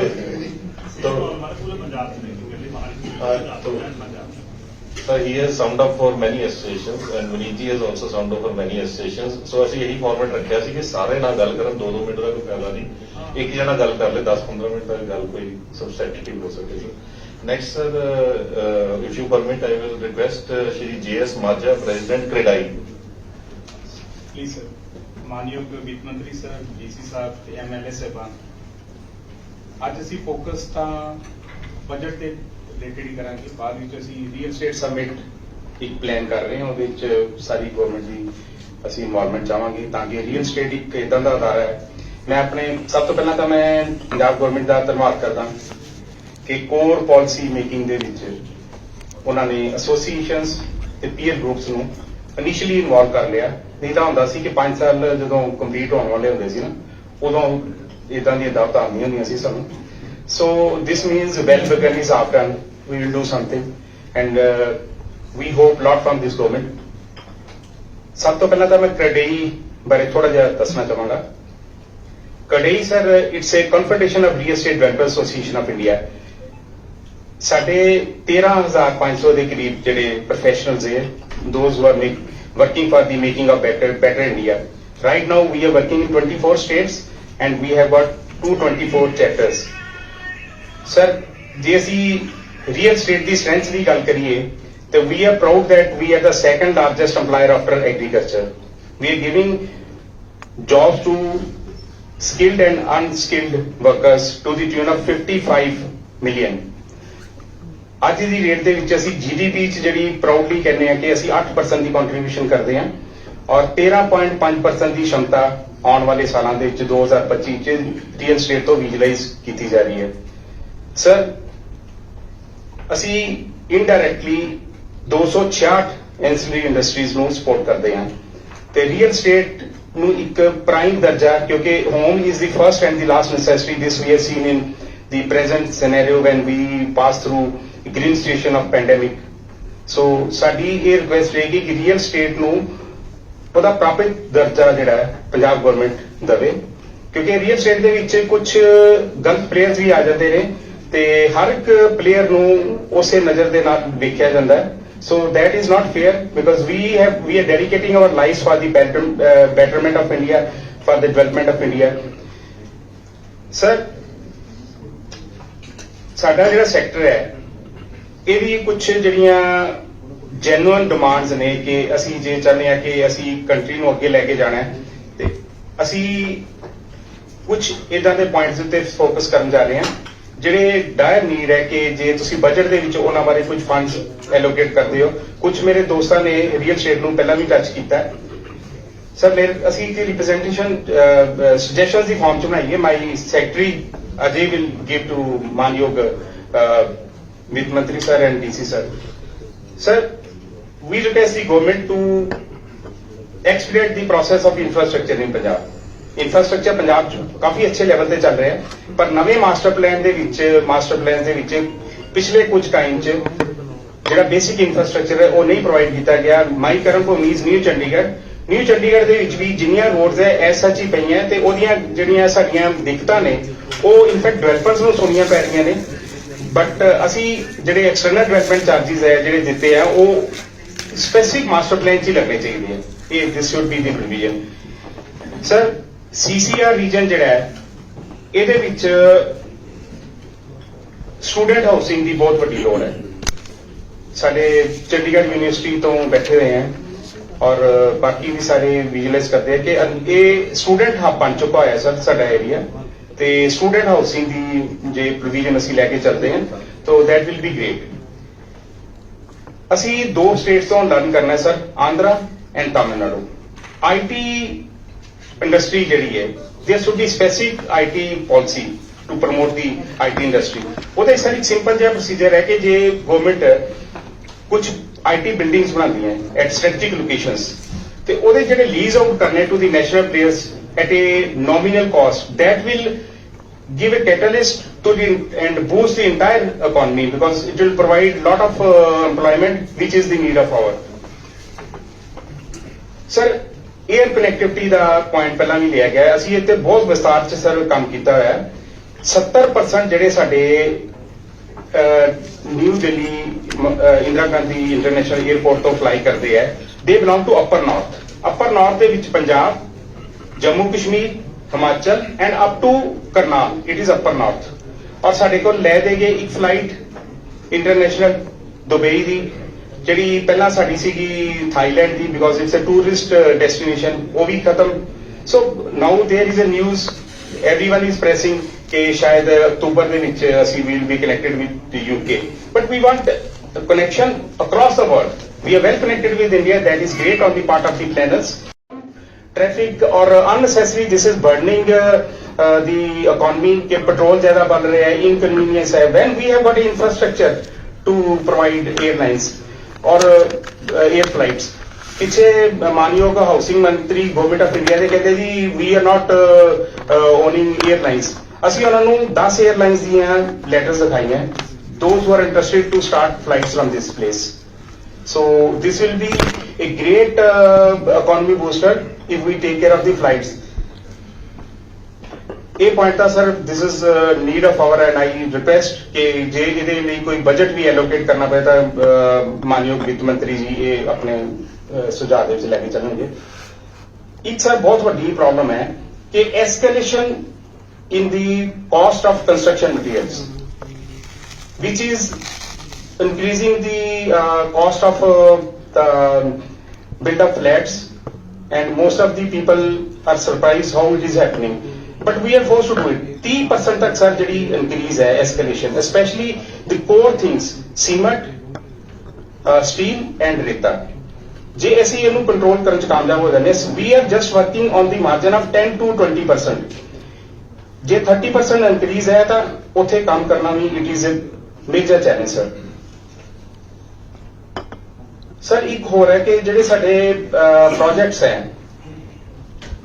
ਇਹਨਾਂ ਦੀ ਜਿਹੜੇ ਪ੍ਰੋਸੀਜਰਲ ਰਿਕੁਆਇਰਮੈਂਟ ਹੈ ਇੱਕ ਬਹੁਤ ਹੀ ਮਤਲਬ ਡਿਫਰੈਂਟ ਦੀ ਸਿਚੁਏਸ਼ਨ ਹੈ ਕਿ ਇਲੀਗਲ ਕਾਲੋਨੀਜ਼ ਜਿਹੜੀਆਂ ਨੇ ਉਹ ਤਾਂ ਸਰ ਗਵਰਨਮੈਂਟ ਕੋਲੋਂ ਕੋਈ ਨਾ ਕੋਈ ਪਾਲਿਸੀ ਵੇਲ ਕਰਕੇ ਦੇ ਗੈਟ ਦੀ ਕਲੀਅਰੈਂਸ, ਔਰ ਜਿਹੜੇ ਆਥੋਰਾਈਜ਼ ਸੈਕਟਰ ਅਸੀਂ ਲੋਕਾਂ ਨੇ ਅਡਾਪਟ ਕੀਤਾ ਹੋਇਆ ਸਾਡੀਆਂ ਜਿਹੜੀਆਂ ਕੰਪਲਾਈਂਸਿਸ ਹੈ ਇਟ ਟੇਕਸ ਈਅਰ ਸਰ। ਮਤਲਬ ਇੱਕ ਪਾਰਟਿਕੂਲਰ ਜੇ ਅਸੀਂ ਮਾਸਟਰ ਪਲਾਨ ਜਿਹੜਾ ਲੇਆਊਟ ਦੀ ਜਿਹੜੀ ਰਿਵੀਜ਼ਨ ਹੈ it takes 1 year, even more than 1 year sir. ਇੱਕ ਮਾੜੀਆਂ ਗੱਲਾਂ ਦੇ ਉੱਤੇ ਜੇ ਅਸੀਂ ਉੱਥੇ ਉਹਨਾਂ ਦੇ ਉੱਤੇ ਆਬਜੈਕਸ਼ਨਸ ਲੱਗਦੇ ਹੈ which are not expected from professionals, this point is also to be taken care sir. Stamp duty बारे ऑलरेडी ट्रेड यूनियंस ने किया है। We know that it's very difficult to run a government, पर साडी suggestion है कि if Maharashtra has reduced and they have witness to the entire India that the things are happening in a positive, then Punjab can also think of if that gives a boost. The other thing is that since sir, I am representing as a president of TEDAI Punjab, so my territory starts from Amritsar and to the entire Punjab. Sir, my mission is to increase and to boost the economy of the border districts especially. If there can be exceptional reduction in the this stamp duty, that will be great sir. Amritsar, Gurdaspur, Pathankot and Abor, so in our districts de vich log ja ke rehnde prefer to live here, and people from other parts with the religious tourism, then we can have lot of hotels. Less hotels are there, we can have lot of hotels in the Punjab, then restaurants and other amusement parks. Medical infrastructure, if it is given, then medical tourism can be promoted. Institution of it is already happening in a right way. Sir, then there is one policy of government, Pradhan Mantri Awas Yojana. So that is, I think now it is closed. But my mission is, can we have a Punjab Awas Yojana? The pattern can be similar. In that scheme, to successfully implement this scheme, we can reduce the taxes and stamp duty as I have already requested. So then reduction in the GST on ongoing projects. We request 1% GST. So because we have suffered a lot during the pandemic, if that happens, it will give flip to the state projects, and it will be a great approach to support the strength of the nation, the real estate. This is my mission. Thank you, sir. Thank you, Marja sir. Thank you, sir. Next, I will request Shri Vikas Mahajan, Hotel and Restaurant Association. Vikas. और सबसे पहले मैं hello विकास जी थोड़ा briefly crisp करके आप। हाँ जी। मैं finance minister Harpal Singh Cheema जी का पहले स्वागत करता हूँ। कौन करवा दो जिन्होंने हमें मौका दिया कि हम अपनी बातें उनके पास रख पाए। सर, होटल इंडस्ट्री जो है, मुझे लगता है कि सब लोगों को होटल इंडस्ट्री की जरूरत है, चाहे वो इंडस्ट्रियलिस्ट है, बाहर से जितने भी लोग आ रहे हैं वो होटल इंडस्ट्री के अंदर अपने रहने के लिए या अपना जो भी इंडस्ट्री डेवलप करने के लिए उनको होटल इंडस्ट्री चाहिए। सर, हमें बड़ी सारी प्रॉब्लमें आ रही हैं, जैसे कि होटल उद्योग को सोलर एनर्जी के साथ बढ़ावा देने के लिए सर उसमें कोई सब्सिडी मिलनी चाहिए 50%। दूसरा, होटल में सर जो चंडीगढ़ में बैट और टैक्स ड्यूटी है उसमें भी हमें काफी दिक्कत है, क्योंकि तस्करी हो रही है जी और लोग चंडीगढ़ में जाना पसंद करते हैं, या चंडीगढ़ से ड्रिंक आ रही है, उससे भी पंजाब को रेवेन्यू कम आ रहा है। होटल इंडस्ट्री में सर टूरिज्म को बढ़ावा देने के लिए थोड़ा सा कुछ ना कुछ करना चाहिए। हिमाचल स्टेट में सर होटल इंडस्ट्री में 30% सब्सिडी है लोन के ऊपर, जो पंजाब में नहीं है। मेरा 4th पॉइंट है सर कि राष्ट्रीय और अंतर्राष्ट्रीय गतिविधियों पे थोड़ा सा जोर देना चाहिए सर। ठीक है, अगर पंजाब का रेवेन्यू भी थोड़ा बढ़ाना है तो सर एक कोशिश की जाए कि टूरिज्म को थोड़ा सा बढ़ावा मिले, उसमें सब्सिडी मिले हमें। एक पॉइंट और है सर, हमें ऑरेंज जोन से निकाल के ग्रीन जोन में रखा जाए होटल्स में। That's it, sir. Thank you, Master. You say this sometime. Before I move to sir, individual educationist, एक तो petroleum dealer association, but briefly 2 minutes ਦੇ ਵਿੱਚ ਤੁਸੀਂ। I'll just take 2 minutes, sir. ਸਭ ਤੋਂ ਪਹਿਲਾਂ ਜੀ I express my gratitude to Mr. Harpal Chima, our respected finance minister. My sir, I'll be just brief and to the point. As you are aware, successive governments in Punjab for the last 11 years, they have been increasing VAT mercilessly on petrol and diesel. Like today, diesel is most expensive in Punjab as compared to Himachal, Jammu Kashmir and Chandigarh. This is leading to rampant smuggling and emergence of a bigger mafia than sand mafia and land mafia. We call it as oil mafia. Like I have given the small representation wherein I have shown the borders from where smuggling is taking place. Sir, if we make prices of diesel at par with neighboring states, the whole of Punjab will be benefited. The biggest beneficiary will be Punjab government. It will add to a revenue of 800 to 1,000 crores per annum in VAT revenue from diesel. One. Number two, industry will be benefited. Like today, when we talk about smuggling, rampant smuggling is taking place right up to the interior of Punjab. Like my friends from industry are here. Like we are sitting in Mohali. 90% of the industrialists in Mohali are buying diesel from Chandigarh. The reason being, Chandigarh is cheaper by 4 rupees, and we have taken this matter with excise department numerous times. Now the problem is that excise department is not open to our suggestions. Whenever we talk on papers, the simple logic is that their VAT collections are increasing. Sir, we agree, but at what cost? Sir, our point is that VAT collections are increasing because 2 years back diesel was 45 rupees. Today diesel is 94 rupees, and you are collecting VAT in percentage. What about the consumption in liters? So my point is that our consumption in liters over the years has dropped down by 30%, whereas the population of automobiles, you talk about trucks, you talk about the farm sector, you talk about two-wheelers, you talk about four-wheelers, Punjab has the highest per capita consumption of automobiles. So that clearly indicates that smuggling is taking place. It could be legal or illegal. Smuggling. Legal means like if a farmer is on the border belt, he would go to another state and buy for his own consumption. And when we talk about illegal smuggling, we talk about industry. I'll give you one example. It could be a hypothetical, it could be a practical example also. Supposing I have an industry in Ludhiana. My monthly consumption is 12 tankers of diesel per month. One tanker takes 12,000 liters. Himachal is 6 rupees 60 paisa cheaper. That means 72,000 rupees an industrialist saves if she sources from Himachal. And that is taking place. And this all revenue will come to Punjab, with the increased consumption of diesel, and the biggest consumer is farming sector. That's all I would like to point out, sir. Thank you. Thank you, Chandra ji.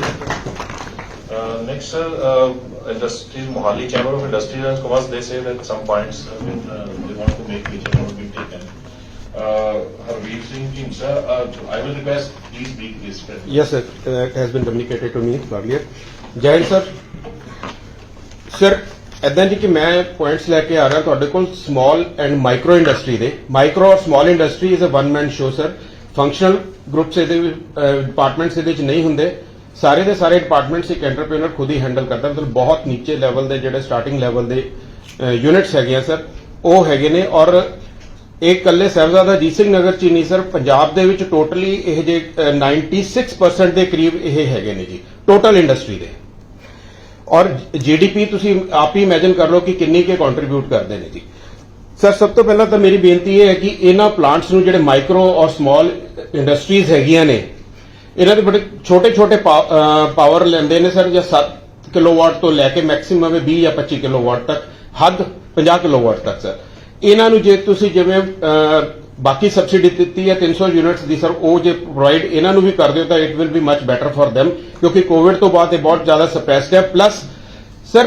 ਪਿਛਲੀ 2017 ਦੇ ਵਿੱਚ ਸਰਕਾਰ ਨੇ 2 part tariff ਲਗਾਤਾ ਸੀ ਜਿਸ ਕਾਰਨ ਬਿਜਲੀ ਦੇ bill sir double ਹੋ ਗਏ ਸੀਗੇ ਸਰ 2 ਪਾਰਟਸ ਹੁੰਦੇ ਸੀਗੇ ਉਹਦੇ ਵਿੱਚ ਇੱਕ ਫਿਕਸ ਕਾਸਟ ਹੁੰਦੀ ਸੀ ਜਿਹੜੀ ਉਹ ਇਹਨਾਂ ਨੇ ਜਿਹੜੀ ਉਹ ਟੋਟਲੀ ਨਾਲ ਐਡ ਕਰ ਦਿੱਤੀ ਜੀ ਬਿੱਲ ਦੇ ਅੱਗੇ ਕੀ ਹੁੰਦਾ ਸੀਗਾ ਜਿਹੜੀ ਮਿਨੀਮਮ ਕਾਸਟ ਹੁੰਦੀ ਸੀਗੀ ਉਹ ਜਦੋਂ ਮੀਟਰ ਚੱਲਦਾ ਸੀਗਾ ਸਰ ਉਹ ਮਿਨੀਮਮ ਕਾਸਟ ਉਹਨੂੰ ਦੇਣੀ ਪੈਂਦੀ ਸੀ ਉਹ ਉਹਨੇ ਪਾਰਟਿਕੂਲਰ ਯੂਨਿਟਸ ਤੱਕ ਉਸ ਤੋਂ ਬਿਯੋਂਡ ਜੇ ਕੋਈ ਯੂਨਿਟ ਕੰਜ਼ਿਊਮ ਕਰਦਾ ਸੀਗਾ ਉਹਦੇ ਨਾਲ ਐਡ ਹੋ ਜਾਂਦੀ ਸੀ ਲੇਕਿਨ ਸਰ ਹੁਣ ਉਹ ਕੀ ਕਰਤੀ ਜਿਹੜੀ ਮਿਨੀਮਮ ਕਾਸਟ ਸੀ ਉਹਨੂੰ ਫਿਕਸ ਕਾਸਟ ਕਰਤਾ ਉਹਦੇ ਨਾਲ ਐਡ ਕਰਕੇ ਉਹਨੂੰ ਹੁਣ ਜ਼ੀਰੋ ਤੋਂ ਬਿਲਿੰਗ ਉਹਨੂੰ ਦੇਣੀ ਪੈਂਦੀ ਹੈ ਪਲੱਸ ਦਾ ਮਿਨੀਮਮ ਕਾਸਟ ਇਹ ਸਰ ਬਹੁਤ ਵੱਡਾ ਬਰਡਨ ਹੈ ਸਾਰੀ ਇੰਡਸਟਰੀ ਤੇ ਆਇਆ ਹੋਇਆ ਨਾ ਕਿ ਸਮਾਲ ਔਰ ਮਾਈਕਰੋ ਤੇ ਇਸ ਨੂੰ ਪਲੀਜ਼ ਲੁੱਕ ਓਵਰ ਜ਼ਰੂਰ ਕੀਤਾ ਜਾਏ ਕਿਉਂਕਿ ਅਸੀਂ ਸਰ ਕਿਸ ਚੀਜ਼ ਦਾ ਹਰਜਾਨਾ ਦੇ ਰਹੇ ਮੈਨੂੰ ਨਹੀਂ ਸਮਝ ਆ ਰਹੀ ਸਾਡੇ ਉੱਤੇ ਇਹ ਫਿਕਸ ਕਾਸਟ ਕਿਉਂ ਲੈਵੀ ਅਪੌਨ ਕੀਤੀ ਗਈ ਹੈ ਸਰ ਨੈਕਸਟ ਹੈਗੀ ਹੈ ਜੀ ਕਾਮਨ ਫੈਸਿਲਿਟੀਜ਼ ਜਿਵੇਂ ਫਾਇਰ ਫਾਈਟਿੰਗ ਵਾਈਫਾਈ ਤੇ ਕਾਮਨ ਪਾਰਕਿੰਗ ਸਰ ਇਹ ਫਾਇਰ ਵਾਲਿਆਂ ਨੇ ਸਾਡੇ ਉੱਤੇ ਕਿੱਡਾ ਵੱਡਾ ਹੈਮਰ ਪਾਤਾ ਮੈਂ ਸਿਰਫ ਸਮਾਲ ਐਂਡ ਮਾਈਕਰੋ ਦੀ ਗੱਲ ਕਰ ਰਿਹਾ ਸਰ ਲਾਰਜ ਇੰਡਸਟਰੀ ਕੋਲ ਬਹੁਤ ਜਗ੍ਹਾ ਹੁੰਦੀ ਹੈ ਇਨਫਰਾਸਟ੍ਰਕਚਰ ਬਹੁਤ ਹੁੰਦਾ ਹੈ ਹੁਣ ਸਰ ਸਾਡੇ ਕੋਲ ਕੀ ਹੈਗਾ ਜੀ ਮੈਕਸਿਮਮ ਕਨਾਲ ਜਾਂ 2 ਕਨਾਲ ਦੇ ਪਲਾਟ ਹੈਗੇ ਸਮਾਲ ਐਂਡ ਮਾਈਕਰੋ ਇੰਡਸਟਰੀ ਤੇ ਇਹ ਕਹਿੰਦੇ ਜੀ 1 ਕਨਾਲ ਦਾ ਜੇ ਪਲਾਟ ਹੈ ਤਾਂ 20000 ਲੀਟਰ ਦਾ ਉੱਪਰ ਤੁਹਾਡੇ ਟੈਂਕ ਚਾਹੀਦਾ ਹੈ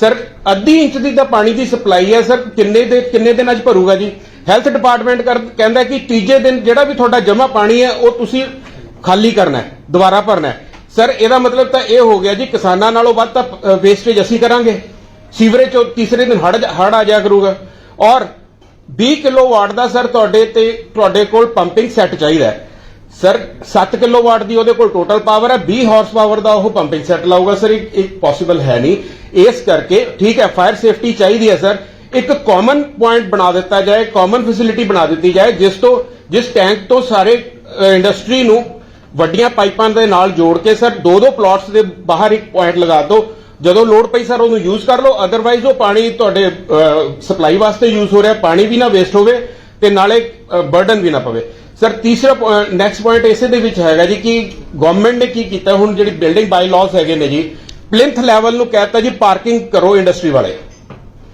ਸਰ ਇਹ ਇੰਡਸਟਰੀ ਹੈ ਇਹ ਕਮਰਸ਼ੀਅਲ ਐਕਟੀਵਿਟੀ ਨਹੀਂ ਹੈ ਸਾਡੇ ਕੋਲ ਸਰ ਮੈਕਸਿਮਮ ਟੂ ਮੈਕਸਿਮਮ 3 ਜਾਂ 4 ਵਿਜ਼ਿਟਰਸ ਦਿਹਾੜੀ ਦੇ ਵਿੱਚ ਆਉਂਦੇ ਨੇ ਜੀ ਸਰ ਉਹ 3 ਜਾਂ 4 ਵਿਜ਼ਿਟਰਸ ਵਾਸਤੇ ਅਸੀਂ ਪੂਰੇ ਦਾ ਪੂਰਾ ਪਲਿੰਥ ਲੈਵਲ ਫਲੋਰ ਖਾਲੀ ਕਰਕੇ ਵੇਸਟ ਕਰ ਦਈਏ ਜੀ ਸਾਡੇ ਕੋਲ ਤਾਂ ਇੰਨਾ ਨਾ ਤਾਂ ਰੈਵਨਿਊ ਹੈ ਕਿ ਪਾਰਕਿੰਗ ਵਾਸਤੇ ਕਰ ਦਈਏ ਜੇ ਤੁਸੀਂ ਚਾਹੁੰਦੇ ਹੀ ਹੋ ਵੈਸੇ ਅਦਰਵਾਈਜ਼ ਤੁਸੀਂ ਸਰ ਕਦੇ ਜੇ ਤੁਹਾਡੇ ਕੋਲ ਟਾਈਮ ਹੋਵੇ ਵਿਜ਼ਿਟ ਕਰਿਓ ਇੰਡਸਟਰੀਅਲ ਏਰੀਆ ਦੇ ਵਿੱਚ ਤਾਂ ਸਰ ਕਿਓਸ ਹੁੰਦਾ ਹੀ ਨਹੀਂ ਕਦੇ ਵੀ ਕਿਸੇ ਵੀ ਫੈਕਟਰੀ ਅੱਗੇ ਤੁਸੀਂ ਹਾਂ ਆਈਟੀ ਦੇ ਅੱਗੇ ਹੁੰਦਾ ਸਰ ਆਈਟੀ ਨੂੰ ਤੁਸੀਂ ਕਰੋ ਡੈਫੀਨੇਟਲੀ ਉਹਨਾਂ ਕੋਲ ਕਾਰਾਂ ਉਹਨਾਂ ਦੇ EMPLOYEES ਜ਼ਿਆਦਾ ਹੁੰਦੇ ਨੇ ਲੇਕਿਨ ਸਮਾਲ ਔਰ ਮਾਈਕਰੋ ਇੰਡਸਟਰੀ ਦੇ ਅੱਗੇ ਸਰ 1 ਜਾਂ 2 ਕਾਰਾਂ ਤੁਹਾਨੂੰ ਖੜੀਆਂ ਮਿਲਣਗੀਆਂ ਸ਼ਾਇਦ ਉਹ ਵੀ ਨਹੀਂ ਇਸ ਕਰਕੇ ਇਸ ਚੀਜ਼ ਨੂੰ ਅਬੋਲਿਸ਼ ਕਰਨਾ ਚਾਹੀਦਾ ਜਾਂ ਇੰਡਸਟਰੀਅਲ ਏਰੀਆ ਦੇ ਵਿੱਚ ਜਿਵੇਂ ਸ਼ੋਰੂਮਾਂ ਦੇ ਅੱਗੇ ਕਾਮਨ ਪਾਰਕਿੰਗ ਹੁੰਦੀ ਹੈ ਸਰ ਉਹ ਕ੍ਰੀਏਟ ਕਰ ਦਿਓ ਜੇ ਜ਼ਿਆਦਾ ਹੀ ਅਦਰਵਾਈਜ਼ ਉਹਦੀ ਵੀ ਲੋੜ ਨਹੀਂ ਸਰ ਕਿਉਂਕਿ ਇੰਨੀ ਪਾਰਕਿੰਗ ਹੁੰਦੀ ਨਹੀਂ ਸਰ ਨੈਕਸਟ ਪੁਆਇੰਟ ਹੈਗਾ ਜੀ ਜਿਹੜਾ ਮਾਈਕਰੋ ਇੰਡਸਟਰੀ ਹੈ ਸਰ ਜੇ ਤੁਸੀਂ ਉਹਨਾਂ ਨੂੰ ਪ੍ਰਾਪਰਟੀ ਟੈਕਸ ਔਰ ਵਾਟਰ ਬਿੱਲ 400 ਰੁਪਏ ਦਾ ਵਾਟਰ ਬਿੱਲ ਆਉਂਦਾ ਸਰ 1 ਕਨਾਲ ਦੇ ਪਲਾਟ ਦਾ ਜੇ ਉਹਨੂੰ ਉਸ ਤੋਂ ਐਗਜ਼ੈਂਪਟ ਕਰ ਦੋ ਇਹ ਬਹੁਤ ਵਧੀਆ ਹੋਏਗਾ ਜੇ ਬਜਟ ਦੇ ਵਿੱਚ ਲੈ ਆਉਂਗੇ ਜੀ।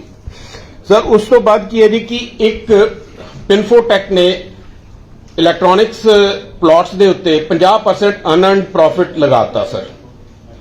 ਮਤਲਬ ਕਿ ਕੁਝ ਪਲਾਟਸ ਦੇ ਉੱਤੇ ਇਹਨਾਂ ਨੇ ਇਹ ਕੀਤਾ ਕਿ 1992 ਦੇ ਵਿੱਚ ਤੋਂ ਪਹਿਲਾਂ ਸਰ ਇਹ ਸੀਗਾ ਕਿ ਤੁਸੀਂ ਟ੍ਰਾਂਸਫਰ ਫੀਸ ਦੇਣੀ ਹੈ, ਟ੍ਰਾਂਸਫਰ ਫੀਸ ਹਟਾ ਕੇ ਇਹਨਾਂ ਨੇ ਅਨਅਰਨਡ ਪ੍ਰੋਫਿਟ ਲਗਾਤਾ ਵੀ 50% ਅਲਾਟਮੈਂਟ ਔਰ ਜਿਹੜਾ ਸੇਲ ਦੀ ਡਿਫਰੈਂਸ ਦੇ ਵਿੱਚ 50% ਹੈਗਾ ਉਹ ਸਰਕਾਰ ਨੂੰ ਜਮ੍ਹਾਂ ਕਰਾਉਣਾ ਹੈ। ਸਰ ਉਹਦੇ ਵਿੱਚ ਹੁਣ ਕੀ ਹੋਇਆ ਕਿ ਜਿਹੜੇ ਇੰਡਸਟਰੀਜ਼ ਵਿਚਾਰੇ ਬਜ਼ੁਰਗ ਹੋ ਗਏ, ਬੁੜੇ ਹੋ ਗਏ, ਉਹਨਾਂ ਨੇ ਆਪਣਾ ਕੰਮ ਛੱਡ ਕੇ ਇੰਡਸਟਰੀ ਪਲਾਟ ਕਿਸੇ ਨੂੰ ਵੇਚ ਕੇ ਆਪਣੇ ਜਿਹੜੀ ਰਹਿੰਦੀ ਜ਼ਿੰਦਗੀ ਹੈ ਉਹਦਾ ਗੁਜ਼ਰ ਬਸਰ ਕਰਨਾ ਹੈ। ਸਰ ਜੇ 50% ਉਹ ਸਰਕਾਰ ਨੂੰ ਦੇ ਦੇਣਗੇ ਉਹ ਵਿਚਾਰੇ ਕਿੱਥੇ ਜਾਣਗੇ, ਕਿਉਂਕਿ ਇੰਡਸਟਰੀਜ਼ ਕੋਲ ਕੋਈ ਪੈਨਸ਼ਨ ਸਕੀਮ ਨਹੀਂ, ਕੁਝ ਨਹੀਂ ਹੈਗਾ। ਬਸ ਆਹੀ ਜਿਹੜਾ ਪਹਿਲਾਂ ਤਾਂ ਸਰਕਾਰ ਆਪ ਖਾਦਾ ਕਮਾ ਕੇ, ਉਸ ਨਾਲ ਸਰਕਾਰ ਨੂੰ ਟੈਕਸ ਦਿੱਤਾ, ਅੰਤ ਦੇ ਵਿੱਚ ਅਨਅਰਨਡ 50% ਆਪਣੀ ਪ੍ਰਾਪਰਟੀ ਦਾ ਵੀ ਦੇ ਦੇਣਗੇ। ਇਹ ਮੇਰੇ ਖਿਆਲ ਇਨਜੈਨੂਇਨ ਚੀਜ਼ ਹੈ। 1998 ਦੇ ਵਿੱਚ ਆ ਕੇ ਸਰ ਇਹਨਾਂ ਨੇ ਕੀ ਕੀਤਾ ਕਿ ਟ੍ਰਾਂਸਫਰ ਫੀਸ ਵੀ ਲਗਾਤੀ, ਅਨਅਰਨਡ ਪ੍ਰੋਫਿਟ ਵੀ ਕੰਟੀਨਿਊ ਰੱਖਿਆ। ਅੱਜ ਦੀ ਡੇਟ ਦੇ ਵਿੱਚ ਅਨਅਰਨਡ ਪ੍ਰੋਫਿਟ ਤੇ ਟ੍ਰਾਂਸਫਰ ਫੀਸ ਦੋਨੋਂ ਹੀ ਲੈਵਿਡ ਅਪੌਨ ਨੇ। ਸੋ ਸਾਡੀ ਇਹ ਬੇਨਤੀ ਹੈ ਸਰ ਕਿ ਪਲੀਜ਼ ਇਹਨਾਂ ਪਲਾਟਸ ਦੇ ਉੱਤੇ ਅਨਅਰਨਡ ਪ੍ਰੋਫਿਟ ਅਬੋਲਿਸ਼ ਕਰ ਦਿੱਤਾ ਜਾਏ। ਪੁਆਇੰਟ ਬਹੁਤ ਇੰਪੋਰਟੈਂਟ ਹੈਗਾ। ਪਹਿਲਾਂ ਆਪਾਂ ਕੱਲ ਮਾਨਸਾ ਦੀ ਮੀਟਿੰਗ ਸੀ, ਉੱਥੇ ਵੀ ਦਿੱਤਾ ਸੀਗਾ ਤੇ ਆਲਮੋਸਟ 300 ਏਕੜ ਜਗ੍ਹਾ ਹੈਗੀ ਹੈ ਮੌਲੀ ਦੀ ਜਿਹੜੀ ਬਰਬਾਦ ਹੋਈ ਪਈ ਹੈਗੀ because of this unearned property increase. ਇਹ ਮੈਂ ਪੁਆਇੰਟ ਦਿੱਤਾ ਹੋਇਆ ਸੀਗਾ but this was the ease of doing business. Sir next ਮੇਰੀ ਬੇਨਤੀ ਹੈ ਜੀ, ਇੰਡਸਟਰੀ ਸਰ ਤਾਂ ਵੱਧਦੀ ਹੈ ਜੇ ਇੱਕ ਮਦਰ ਇੰਡਸਟਰੀ, ਵੱਡੀ ਇੰਡਸਟਰੀ ਨਾਲ ਹੋਵੇ।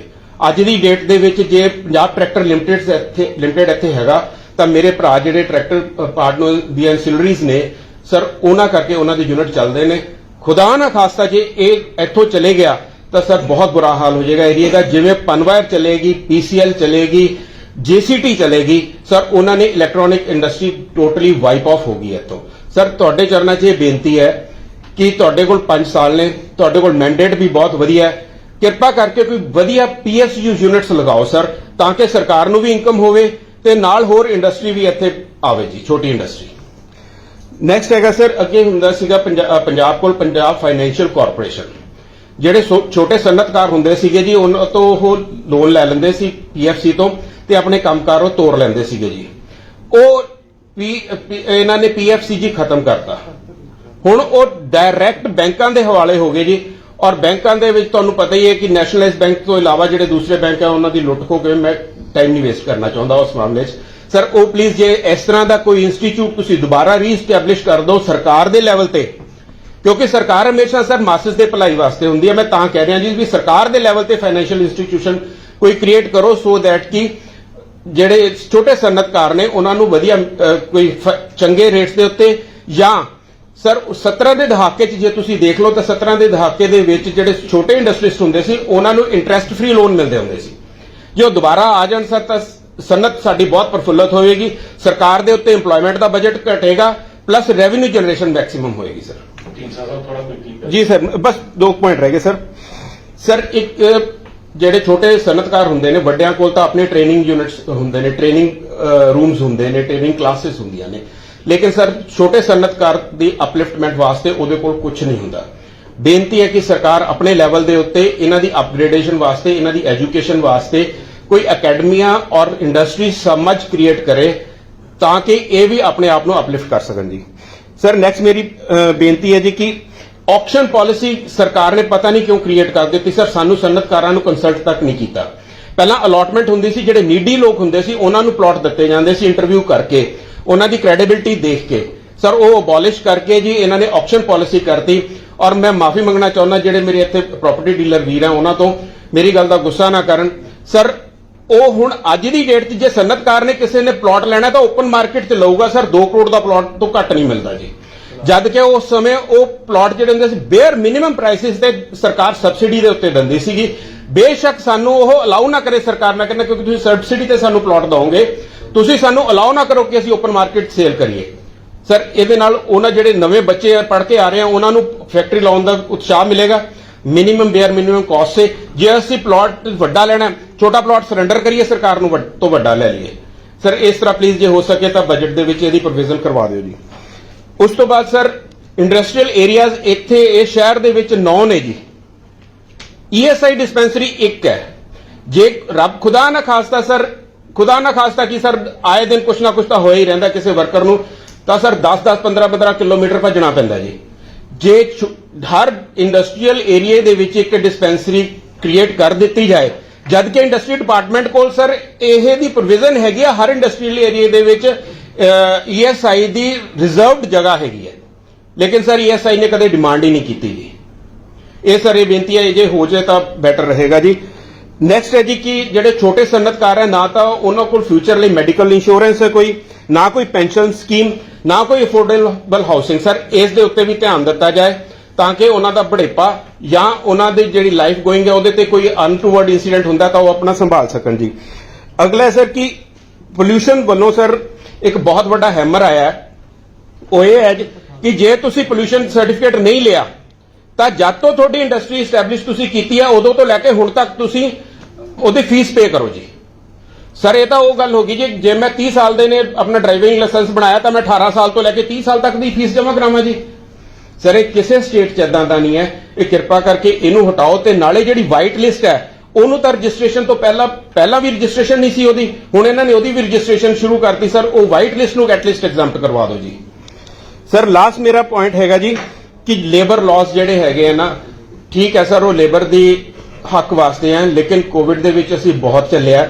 ਤੁਹਾਡੇ ਅੱਗੇ ਬੇਨਤੀ ਹੈ ਕਿ ਐਤਕੀ ਘੱਟੋ ਘੱਟ ਲੇਬਰ ਦੀਆਂ ਤਨਖਾਹਾਂ ਨਾ ਵਧਾਇਓ, ਬਜਟ ਦੇ ਵਿੱਚ ਉਹਨਾਂ ਨੂੰ ਪ੍ਰੋਵੀਜ਼ਨ ਦੇ ਕੇ ਉਹਨਾਂ ਨੂੰ ਕੁਝ ਹੋਰ ਕਿਸੇ ਤਰੀਕੇ ਕੰਪਨਸੇਟ ਕਰ ਦਿਓ ਜੀ। ਬਹੁਤ ਤੁਹਾਡਾ ਧੰਨਵਾਦ ਜੀ। ਸੌਰੀ ਮੈਂ ਥੋੜਾ ਜਿਹਾ ਟਾਈਮ ਜ਼ਿਆਦਾ ਲੈ ਗਿਆ ਜੀ। ਸਰ ESI ਦੀ ਡਿਸਪੈਂਸਰੀ ਦੀ ਡੇਰਾਬੱਸੀ 'ਚ ਬੜੀ ਪ੍ਰੋਬਲਮ ਹੈ। 25 ਕਿਲੋਮੀਟਰ ਦੇ ਦਾਇਰੇ ਤੇ ਸੰਧੂ ਬੈਠੇ ਆ ਜੀ, ਕੁਲਜੀਤ ਜੀ, ਇੱਕ ਡਿਸਪੈਂਸਰੀ ਹੈ ਔਰ ਨਾਨ ਫੰਕਸ਼ਨਲ ਡਿਸਪੈਂਸਰੀ ਹੈ ਜੀ। ਅਸੀਂ ਕਈ ਵਾਰੀ ਲਿਖ ਚੁੱਕੇ ਹਾਂ ਜੀ।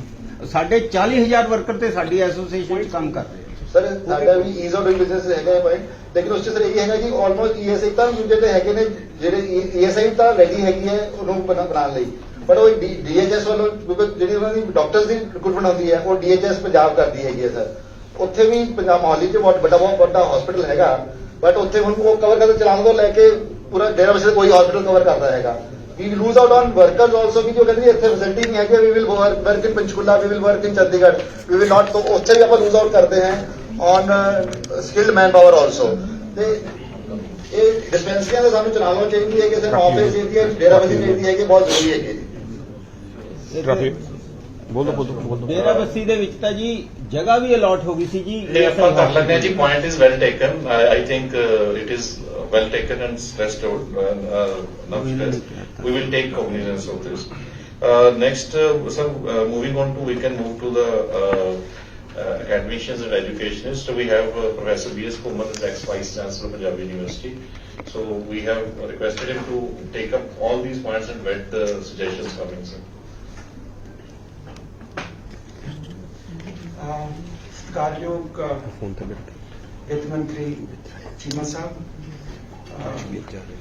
Amit Tripathi deputy commissioner, ML साहब ते बाकी सहबान साथियों, मैं सिर्फ 2-3 गल्लां कहांगा जी कि बजट दे विच की होना चाहिए है। कोई एक स्टेक होल्डर सीगा, पहले तो तुसीं बहुत सारा इनिशिएटिव लिया भी bottom up approach policy making दे विच अडॉप्ट कीती है। बहुत अच्छे इनपुट्स अज इंडस्ट्री के बाकी एसोसीएशन वालों आए हैं। इन्होंने इनपुट्स को पूल करके जो बजट बनेगा इनोवेटिव बजट होगा, डिफरेंट बजट होगा, पीपल्स बजट होगा। ये जो बजट है ये 3 चीज़ों पर जो कंसनट्रेट करे तो बहुत अच्छा रहेगा। एक ग्रोथ को प्रमोट करे ओवरऑल जी इकोनॉमी की है। दूसरा है एफिशिएंसी विद इन इकोनॉमी, जो रिसोर्सिस ने उन्होंने एफिशिएंट यूटिलाइजेशन। थर्ड है इक्विटी। जो भी असं बजट बनाने तो वो एक साढ़े को इंस्ट्रूमेंट होंगे जिहदे कोलों रिच को पैसा मोबिलाइज करके असीं पोअर लई खर्च कर सकते। इस करके इक्विटी भी एक सेंट्रल पॉइंट होना चाहिए है। तो जिथों तक प्रायोरिटी एरियाज है, बहुत सारे प्रायोरिटी एरियाज हुणे डिस्कस हो रहा। सारे नालों वड्डा जिहड़ा प्रायोरिटी एरिया जिद्दां दा तुहाडा मैंडेट है, जिद्दां दा तुहाडा मैनीफेस्टो है, ਉਹਦੇ ਮੁਤਾਬਕ सोशल सैक्टर है जिस एजुकेशन ते हेल्थ है।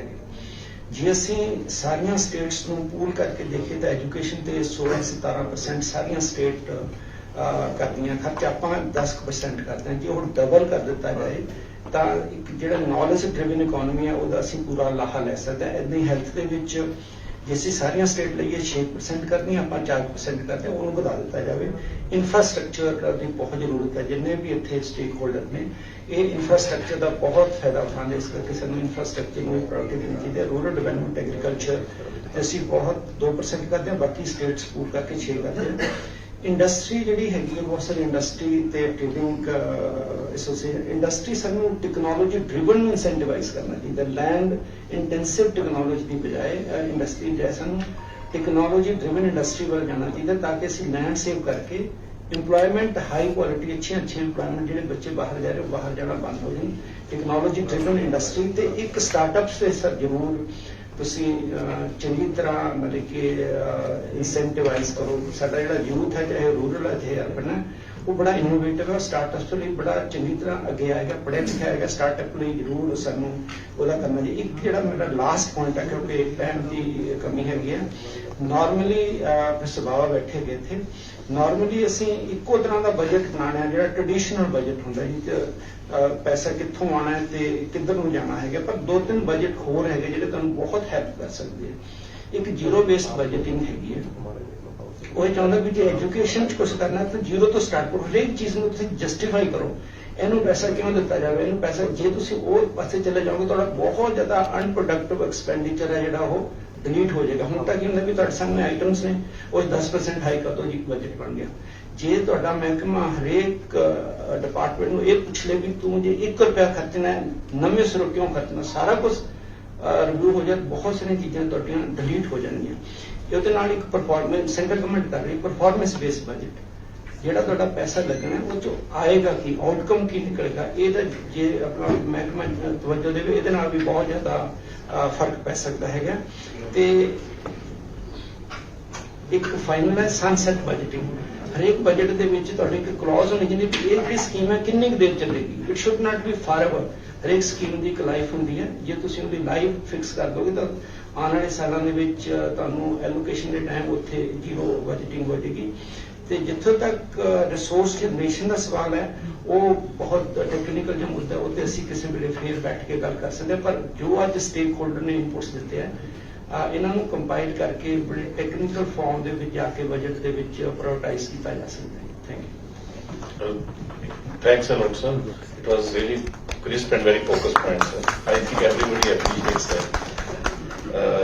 Now I request, sir, as Mohali is very, there are not many institutes and it's becoming an education hub, knowledge-based district it is. We have Dr. R.S. Bawa from Chandigarh University. He is a VC of the university. ਜ਼ਿਆਦਾ ਨਹੀਂ ਮਾਨਯੋਗ ਮੰਤਰੀ ਜੀ, ਪਹਿਲਾਂ ਤਾਂ ਤੁਹਾਡਾ ਧੰਨਵਾਦ। ਔਰ ਮੈਂ ਜਿਹੜੀਆਂ ਗੱਲਾਂ ਤੁਹਾਡੇ ਨਾਲ ਕਰ ਰਿਹਾ, ਮੈਂ ਇਹ ਅਸਿਊਮ ਕਰਕੇ ਚੱਲ ਰਿਹਾ ਕਿ ਦਿਲ ਵੀ ਇਹ ਕੰਟੀਨਿਊਟੀ। ਜਿੱਥੋਂ ਘੁੰਮਣ ਸਾਹਿਬ ਨੇ ਜਿਸ ਤਰ੍ਹਾਂ ਗੱਲ ਕਹੀ ਕਿ ਹਰ ਵਾਰੀ ਜਦੋਂ ਬਜਟ ਹੁੰਦਾ ਉਹਦੀ ਕੋਈ ਡਾਇਰੈਕਸ਼ਨ ਨਹੀਂ ਹੁੰਦੀ, it ਐਡਰੈਸਿਸ only the current problems. ਬਹੁਤ ਸਾਰੀਆਂ ਪ੍ਰੋਬਲਮਸ ਆਈਆਂ, ਆਪਾਂ ਉਹਨੂੰ ਸੋਲਵ ਕਰਨ ਦੇ ਚੱਕਰ 'ਚ ਪੈ ਰਹਿੰਦੇ ਹਾਂ। ਮੇਰੀ ਬੇਨਤੀ ਇਹ ਹੈ ਕਿ ਸਭ ਤੋਂ ਪਹਿਲਾਂ ਆਪਾਂ ਜਿਹੜਾ ਵੀ ਬਜਟ ਹੋਵੇ ਉਹਦੀ ਇੱਕ ਡਾਇਰੈਕਸ਼ਨ ਹੋਣੀ ਚਾਹੀਦੀ ਹੈ, ਆਪਾਂ ਕਿਸ ਪਾਸੇ ਜਾ ਰਹੇ ਹਾਂ। ਸੋ ਮੇਰੀ ਬੇਨਤੀ ਇਹ ਹੈ, ਕਿਉਂਕਿ ਤੁਸੀਂ ਯੋਜਨਾ ਮੰਤਰੀ ਵੀ ਹੋ, तो पंजाब की एक 50 साल का प्लान होनी चाहिए, एक मास्टर प्लान ऑफ पंजाब, क्योंकि जोग्राफिक एरिया हुण इधर उधर नहीं होने वाला। तो एक प्लान होवे जिहदे विच 25 साल का एक पड़ाव होवे और 5-5 साल के मील पत्थर होण कि इस 5 सालों च, और मैं आस करदा कि तुसीं बड़े 5 साल पंजाब दे विच पॉलिसी मेकर होवोगे। तो उहदे विच जिहड़े मेन मुद्दे है वो एजुकेशन होना चाहिए, सब तो पहला हैल्थ होनी चाहिए, रूरल सैक्टर जिद्दां गुरु साहब ने कहा है। रूरल डिवेलपमेंट को एग्रीकल्चर तो भी पहला लिया चाहिए, रूरल डिवेलपमेंट फिर एग्रीकल्चर फिर इंडस्ट्री फिर अर्बन डिवेलपमेंट। और एक मैं उहदे च नवा ऐड करना चाहना, सीनियर सिटीजन की वेलफेयर। मैं जस्टिफाई करूंगा, सिर्फ 2 मिनट लेने हैं। स्कूल एजुकेशन दे विच बहुत वधिया मॉडल मेरे को ऑलरेडी अनाउंस करता गया, दिल्ली वाला मॉडल। मैं उहदे च 2 चीज़ां ऐड करनी है। एक साडे पंजाब दे विच हाइजीन इंफ्रास्ट्रक्चर सब तो कमजोर है, और दूजा IT इंफ्रास्ट्रक्चर। तीसरी गल जी quality of teachers, I think we'll have to take special measures on that. Higher education दे विच सानू मास्टर प्लान दे विच ये लियाउणा चाहिए भी असीं 50% ग्रॉस एनरोलमेंट रेशियो करनी है, किन्ने सालां च करांगे, उहदे लई किन्नियां प्राइवेट इंस्टीट्यूट चाहिए, किन्नियां सरकारी चाहिए। हर डिस्ट्रिक्ट दे विच एक एजुकेशन हब होनी चाहिए, हर डिस्ट्रिक्ट दे विच एक यूनिवर्सिटी होनी चाहिए, और 50% इंस्टीट्यूशन रूरल एरिया च होनी चाहिए। ये कंडीशनस होणगियां तां आपां किसी पासे जा सकांगे। ਇਹਦੇ ਨਾਲ ਨਾਲ ਹੀ ਜਿਹੜੀ ਇੱਕ ਥਰਸਟ ਏਰੀਆਜ਼ ਪੰਜਾਬ ਬਣਾਏ ਵੀ ਅਸੀਂ ਰਿਸਰਚ ਕਾਹਦੇ 'ਚ ਕਰਾਉਣੀ ਹੈ। ਸਾਰੀਆਂ ਯੂਨੀਵਰਸਿਟੀਆਂ ਸਾਰੀਆਂ ਇੰਸਟੀਟਿਊਸ਼ਨ ਉਸ ਪਾਸੇ ਨੂੰ ਲੱਗਣ। ਹਰ ਡਿਸਟ੍ਰਿਕਟ ਦੇ ਵਿੱਚ ਇੱਕ ਰਿਸਰਚ ਸੈਂਟਰ ਹੋਣਾ ਚਾਹੀਦਾ ਜਿੱਥੇ ਰਿਸਰਚ ਫੈਸਿਲਿਟੀ ਹੋਵੇ। ਸਰਕਾਰ ਦੇਗੀ ਸਿਰਫ ਫੈਸਿਲਿਟੀ, ਰਿਸਰਚ ਕਰਨੀ ਹੈ ਉੱਥੋਂ ਦੀਆਂ ਯੂਨੀਵਰਸਿਟੀਆਂ ਔਰ ਕਾਲਜ। ਦੋ ਜਿਹੜੀਆਂ ਚੀਜ਼ਾਂ ਹੋਰ ਨੇ, ਇੱਕ ਡਿਜੀਟਲ ਯੂਨੀਵਰਸਿਟੀ ਆਪਾਂ ਜਿੰਨੀ ਛੇਤੀ ਬਣਾ ਲਈਏ ਉਨਾ ਚੰਗਾ।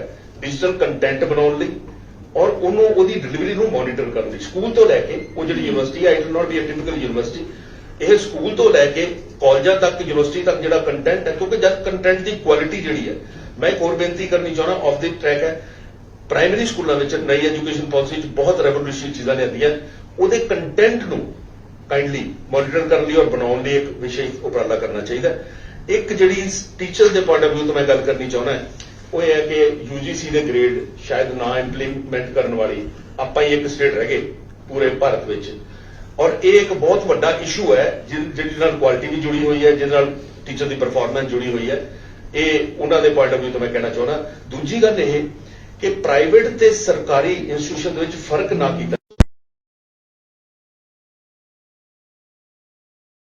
ਜਿਹੜੀਆਂ ਯੂਨੀਵਰਸਿਟੀ ਔਰ ਕਾਲਜ ਦਾ 75% ਸਟੂਡੈਂਟ ਨੂੰ ਕੇਟਰ ਕਰ ਰਹੀਆਂ। ਇੱਕ ਮੈਂ ਸਿਰਫ ਉਦਾਹਰਨ ਦੇਣੀ ਹੈ ਕਿ ਜਦੋਂ ਅਸੀਂ ਬੱਸ ਪਾਸ ਦੀ ਗੱਲ ਕਰਦੇ ਹਾਂ ਤਾਂ ਉਹ ਸਰਕਾਰੀ ਯੂਨੀਵਰਸਿਟੀ ਕਾਲਜ 'ਚ ਪੜ੍ਹਨ ਵਾਲੇ ਬੱਚੇ ਨੂੰ ਅਸੀਂ ਬੱਸ ਪਾਸ ਦਿੰਦੇ ਹਾਂ, ਪ੍ਰਾਈਵੇਟ ਵਾਲੇ ਨੂੰ ਕਹਿੰਦੇ ਵੀ ਯੂ ਆਰ ਨਾਟ ਐਲੀਜੀਬਲ। ਸੋ ਮੇਰੀ ਬੇਨਤੀ ਇਹ ਹੈ ਕਿ ਇਹ ਬੱਚੇ ਦਾ ਰਾਈਟ ਹੈ ਕਿ ਵੀ ਉਹ ਕਿੱਥੇ ਪੜ੍ਹਨਾ ਚਾਹੁੰਦਾ, ਉਹ ਡਿਸਕ੍ਰਿਮੀਨੇਸ਼ਨ ਨਾ ਕੀਤੀ ਜਾਵੇ। ਮੈਂ ਹੈਲਥ ਬਾਰੇ ਸਿਰਫ ਇੱਕ ਗੱਲ ਐਡ ਕਰਨੀ ਚਾਹੁੰਦਾ ਕਿ ਹਿਮਾਚਲ ਮਾਡਲ ਦੇਖ ਲਿਆ ਜਾਵੇ। ਮੈਂ ਖੁਦ ਸਟੱਡੀ ਕੀਤਾ ਹੈਲਥ, ਕਿਉਂਕਿ ਅਸੀਂ ਉਨੇ ਹੀ ਦੂਰ ਦੁਰਾਡੇ ਵਾਲੇ, ਸਾਡਾ ਬਹੁਤ ਜਿਹੜਾ ਹੈ ਵਿਸਤ੍ਰਿਤ ਪੰਜਾਬ ਹੈ, ਤਾਂ ਉਹਦੇ 'ਚ ਹਿਮਾਚਲ ਦਾ ਜਿਹੜਾ ਮਾਡਲ ਹੈ ਹੈਲਥ ਦਾ, ਰੂਰਲ ਹੈਲਥ ਦਾ ਖਾਸ ਕਰਕੇ ਬਹੁਤ ਚੰਗਾ ਹੈ। ਰੂਰਲ ਡਿਵੈਲਪਮੈਂਟ ਲਈ ਆਪਾਂ ਰੀਵਿਜ਼ਿਟ ਕਰੀਏ ਸਰ ਫੋਕਲ ਪੁਆਇੰਟਸ, ਜਿਸ ਤਰ੍ਹਾਂ ਇੰਡਸਟਰੀਅਲ ਫੋਕਲ ਪੁਆਇੰਟ ਦੀ ਗੱਲ ਕੀਤੀ ਹੈ, ਮੈਨੂੰ ਲੱਗਦਾ ਹੈ ਕਿ ਰੂਰਲ ਏਰੀਆ ਦੇ ਵਿੱਚ ਸਾਨੂੰ ਇਸ ਕਿਸਮ ਦੇ ਫੋਕਲ ਪੁਆਇੰਟ ਨੂੰ ਦੁਬਾਰਾ ਰੀਵਿਜ਼ਿਟ ਕਰਨਾ ਚਾਹੀਦਾ। ਇੰਡਸਟਰੀਅਲ ਫੋਕਲ ਪੁਆਇੰਟਸ ਅੱਧੇ ਜਿਹੜੇ ਆ ਉਹ ਰੂਰਲ ਏਰੀਆ 'ਚ ਹੋਣੇ ਚਾਹੀਦੇ ਆ, ਅੱਧੇ ਇੰਡਸਟਰੀ ਨੂੰ ਇਨਸੈਂਟਿਵ ਹੋਣਾ ਚਾਹੀਦਾ ਹੈ। ਰੂਰਲ ਐਜੂਕੇਸ਼ਨ ਨੂੰ, ਜਿਹੜਾ ਵੀ ਐਜੂਕੇਸ਼ਨ ਦਾ ਇੰਸਟੀਟਿਊਸ਼ਨ ਉੱਥੇ ਖੋਲ੍ਹਣਾ ਚਾਹੁੰਦਾ ਹੈ। ਇੱਕ ਬਹੁਤ ਫੇਮਸ ਇਕੋਨੋਮਿਸਟ ਹੋਇਆ ਹੈ ਸਟਕਲਿਫ, ਉਹਨੇ ਕਿਹਾ ਸੀ ਕਿ industry creates it's on infrastructure. ਅਸੀਂ ਰੂਰਲ ਏਰੀਆ 'ਚ ਅਗਰ ਇੰਡਸਟਰੀ ਲਾ ਦਈਏ ਤਾਂ ਉਹਦੇ ਨਾਲ ਬਹੁਤ ਸਾਰੀਆਂ ਚੀਜ਼ਾਂ ਆਪਣੇ ਆਪ ਸੋਲਵ ਹੋ ਜਾਣਗੀਆਂ। ਐਗਰੀਕਲਚਰ ਬਾਰੇ ਇੱਕ ਲੌਂਗ ਟਰਮ ਪਲਾਨ ਹੋਣੀ ਚਾਹੀਦੀ ਹੈ। ਕੈਸ਼ ਇਨਸੈਂਟਿਵ ਸਾਨੂੰ ਅਨਾਉਂਸ ਕਰਨਾ ਚਾਹੀਦਾ ਹੈ for weaning away the farmers from wheat and rice to other crops. ਉਹਦੇ ਬਾਰੇ ਮੈਂ ਬਹੁਤਾ ਕੁਝ ਨਹੀਂ ਕਹਿਣਾ, ਮੁੱਖ ਮੰਤਰੀ ਜੀ ਨੇ ਆਲਰੇਡੀ ਬਿਆਨ ਦਿੱਤਾ ਹੋਇਆ ਜਿਹਦੇ ਵਿੱਚ ਉਹ ਆਇਲ ਸੀਡ ਔਰ ਪਲਸਿਸ ਵਗੈਰਾ ਵਾਲੇ ਪਾਸੇ ਲਿਜਾਣਾ ਚਾਹੁੰਦੇ ਆ। ਡਰਾਈ ਪੋਰਟਸ ਵਾਲੀ ਗੱਲ ਆਲਰੇਡੀ ਕਰ ਲਈ। ਮੇਰੇ ਹਿਸਾਬ ਨਾਲ ਹਰ ਡਿਸਟ੍ਰਿਕਟ ਦੇ ਵਿੱਚ ਇੱਕ ਡਰਾਈ ਪੋਰਟ ਹੋਣੀ ਚਾਹੀਦੀ ਹੈ, ਕਿਉਂਕਿ ਪੰਜਾਬ ਦੀ potential for export of perishable goods and others is very very huge. Industry ਬਾਰੇ ਮੈਂ ਬਹੁਤ ਲੰਬੀ ਚੌੜੀ ਗੱਲ ਨਹੀਂ ਕਰਨੀ, ਸਿਰਫ ਮੈਂ ਇਹ ਕਹਿਣਾ ਚਾਹੁੰਦਾ ਕਿ ਸਾਡੀ ਇੱਕ ਲੌਂਗ ਟਰਮ ਪਾਲਿਸੀ ਹੋਣੀ ਚਾਹੀਦੀ ਹੈ, ਜਿਸ ਤਰ੍ਹਾਂ 50 ਸਾਲਾ 25 ਸਾਲਾ, ਔਰ ਉਹਦੇ 'ਚ ਜਿਸ ਤਰ੍ਹਾਂ ਕਿਹਾ ਹਾਈਟੈਕ ਇੰਡਸਟਰੀਜ਼ ਹੋਣੀਆਂ ਚਾਹੀਦੀਆਂ ਜਿਹੜੀਆਂ ਵੱਡੀਆਂ ਹੋਣ, ਜਿਹੜੀਆਂ ਹਾਈਟੈਕ ਜੌਬਸ ਦੇਣ। ਯੂਨੀਵਰਸਿਟੀਜ਼ ਨੂੰ ਇਨਵੋਲਵ ਕਰਨਾ ਚਾਹੀਦਾ ਇਨ ਟ੍ਰੇਨਿੰਗ ਆਫ ਪੀਪਲ। ਔਰ ਮੈਂ ਆਫਰ ਕਰਦਾ ਜੀ ਮੰਤਰੀ ਜੀ ਤੁਹਾਨੂੰ ਚੰਡੀਗੜ੍ਹ ਯੂਨੀਵਰਸਿਟੀ ਨੂੰ ਆਫਰ ਕਰਦਾ as a training hub for all kind of training, ਕਿਉਂਕਿ ਅਸੀਂ ਇੱਕ ਵਰਸਟਾਈਲ ਕੰਪਰੀਹੈਂਸਿਵ ਯੂਨੀਵਰਸਿਟੀ ਹੈ। ਜਿਸ ਤਰ੍ਹਾਂ ਦਾ ਵੀ ਤੁਸੀਂ ਸਾਨੂੰ ਰੋਲ ਦੋਗੇ ਅਸੀਂ ਕਰਾਂਗੇ। ਸੀਨੀਅਰ ਸਿਟੀਜ਼ਨ ਦੀ ਗੱਲ ਮੈਂ ਇਸ ਕਰਕੇ ਕੀਤੀ ਹੈ ਕਿ ਸਾਡੀ 50 ਸਾਲਾ ਪਲਾਨ ਦੇ ਵਿੱਚ senior citizen the welfare apart from old age pension ਹੋਣਾ ਚਾਹੀਦਾ, ਕਿਉਂਕਿ ਅੱਜ ਅਸੀਂ ਡੈਮੋਗ੍ਰਾਫਿਕ ਡਿਵੀਡੈਂਡ ਦੀ ਗੱਲ ਕਰ ਰਹੇ ਹਾਂ। ਇਸ ਵੇਲੇ ਸਾਡੀ 60% ਪਾਪੂਲੇਸ਼ਨ 35 ਸਾਲ ਤੋਂ ਘੱਟ ਹੈ, ਪਰ ਆਉਣ ਵਾਲੇ 25 ਸਾਲਾਂ ਤੋਂ ਬਾਅਦ we shall have the largest number of senior citizens. Mind you, ਅਸੀਂ ਸਾਰੇ ਤੁਸੀਂ ਪਾਲਿਸੀ ਮੇਕਰਸ ਬੈਠੇ ਹੋ, ਭਾਰਤ ਦੇ ਵਿੱਚ ਸਭ ਤੋਂ ਜ਼ਿਆਦਾ ਸੀਨੀਅਰ ਸਿਟੀਜ਼ਨ ਹੋਣਗੇ 25 years hence, and I think we will not be prepared for that unless we have a plan for that. Thank you very much. बहुत धन्यवाद। Thank you, Dr. Baba. Sir, ISER Mohali to we have Dr. Devulal Saha, Professor Economics. Good morning and thank you very much for inviting, and it is really encouraging that it's very inclusive that we have been getting all the points from all the stakeholders. I think most of the specific just would like to highlight a couple of points. We basically, I mean, I'm from economics background, so I take reference point and sustainable development index. I mean, one can actually take it as the reference point. And overall composite index, if we see for Punjab, and Punjab is not doing very bad. I mean, in fact, it's doing quite well, except major couple of indicators where it's performing very low. And this is like, quality of education that already been discussed, gender equality, clean water and sanitation, which also been mentioned. Industry, decent work and economic growth, quality of teacher already been discussed, and low payment also one of the factors that actually trigger. Climate change, sustainable cities and life on land. So these are the key priority areas that Government of India also had highlighted, and I'd also like to mention with a couple of points like problems that we have seen. One is skill challenge, like unemployment rate among educated youth, quite large, even much higher than the national average, which is little striking because they are the one who actually potential workforce. And in Punjab, at the age between 15 to 29, around 30% of the youth, they actually can enter in the job market. So a labor market condition also can be actually highlighted and would like to give emphasis. And a few points, how we can do, the budget should be target oriented and short term, then medium term and long term. And in the short term, I think what we already have in Punjab, and actually we can actually exercise that. And that actually agriculture, which is robust. And based on that, what we can do is promoting micro, small and medium enterprises, which already been discussed. It has potential. And it also has multiple, employment opportunities both at the unskilled level, skill level and semi-skill level, which actually large industry cannot provide after a certain point. Then tapping value chain effect, and this is what I would like to emphasize, like agro waste, that how we can actually make it further, and also logistic, one of the best sector in Punjab, which can be actually highlighted. Agro-based industry, and I would like to specifically focus on food processing units or industries that we really need to emphasize. And business proper, we really need to promote business environment, especially like say again agro-based, like bakery, and that also can address like women employment issues also can be addressed. So all has actually the linkages, and it has positive spillover.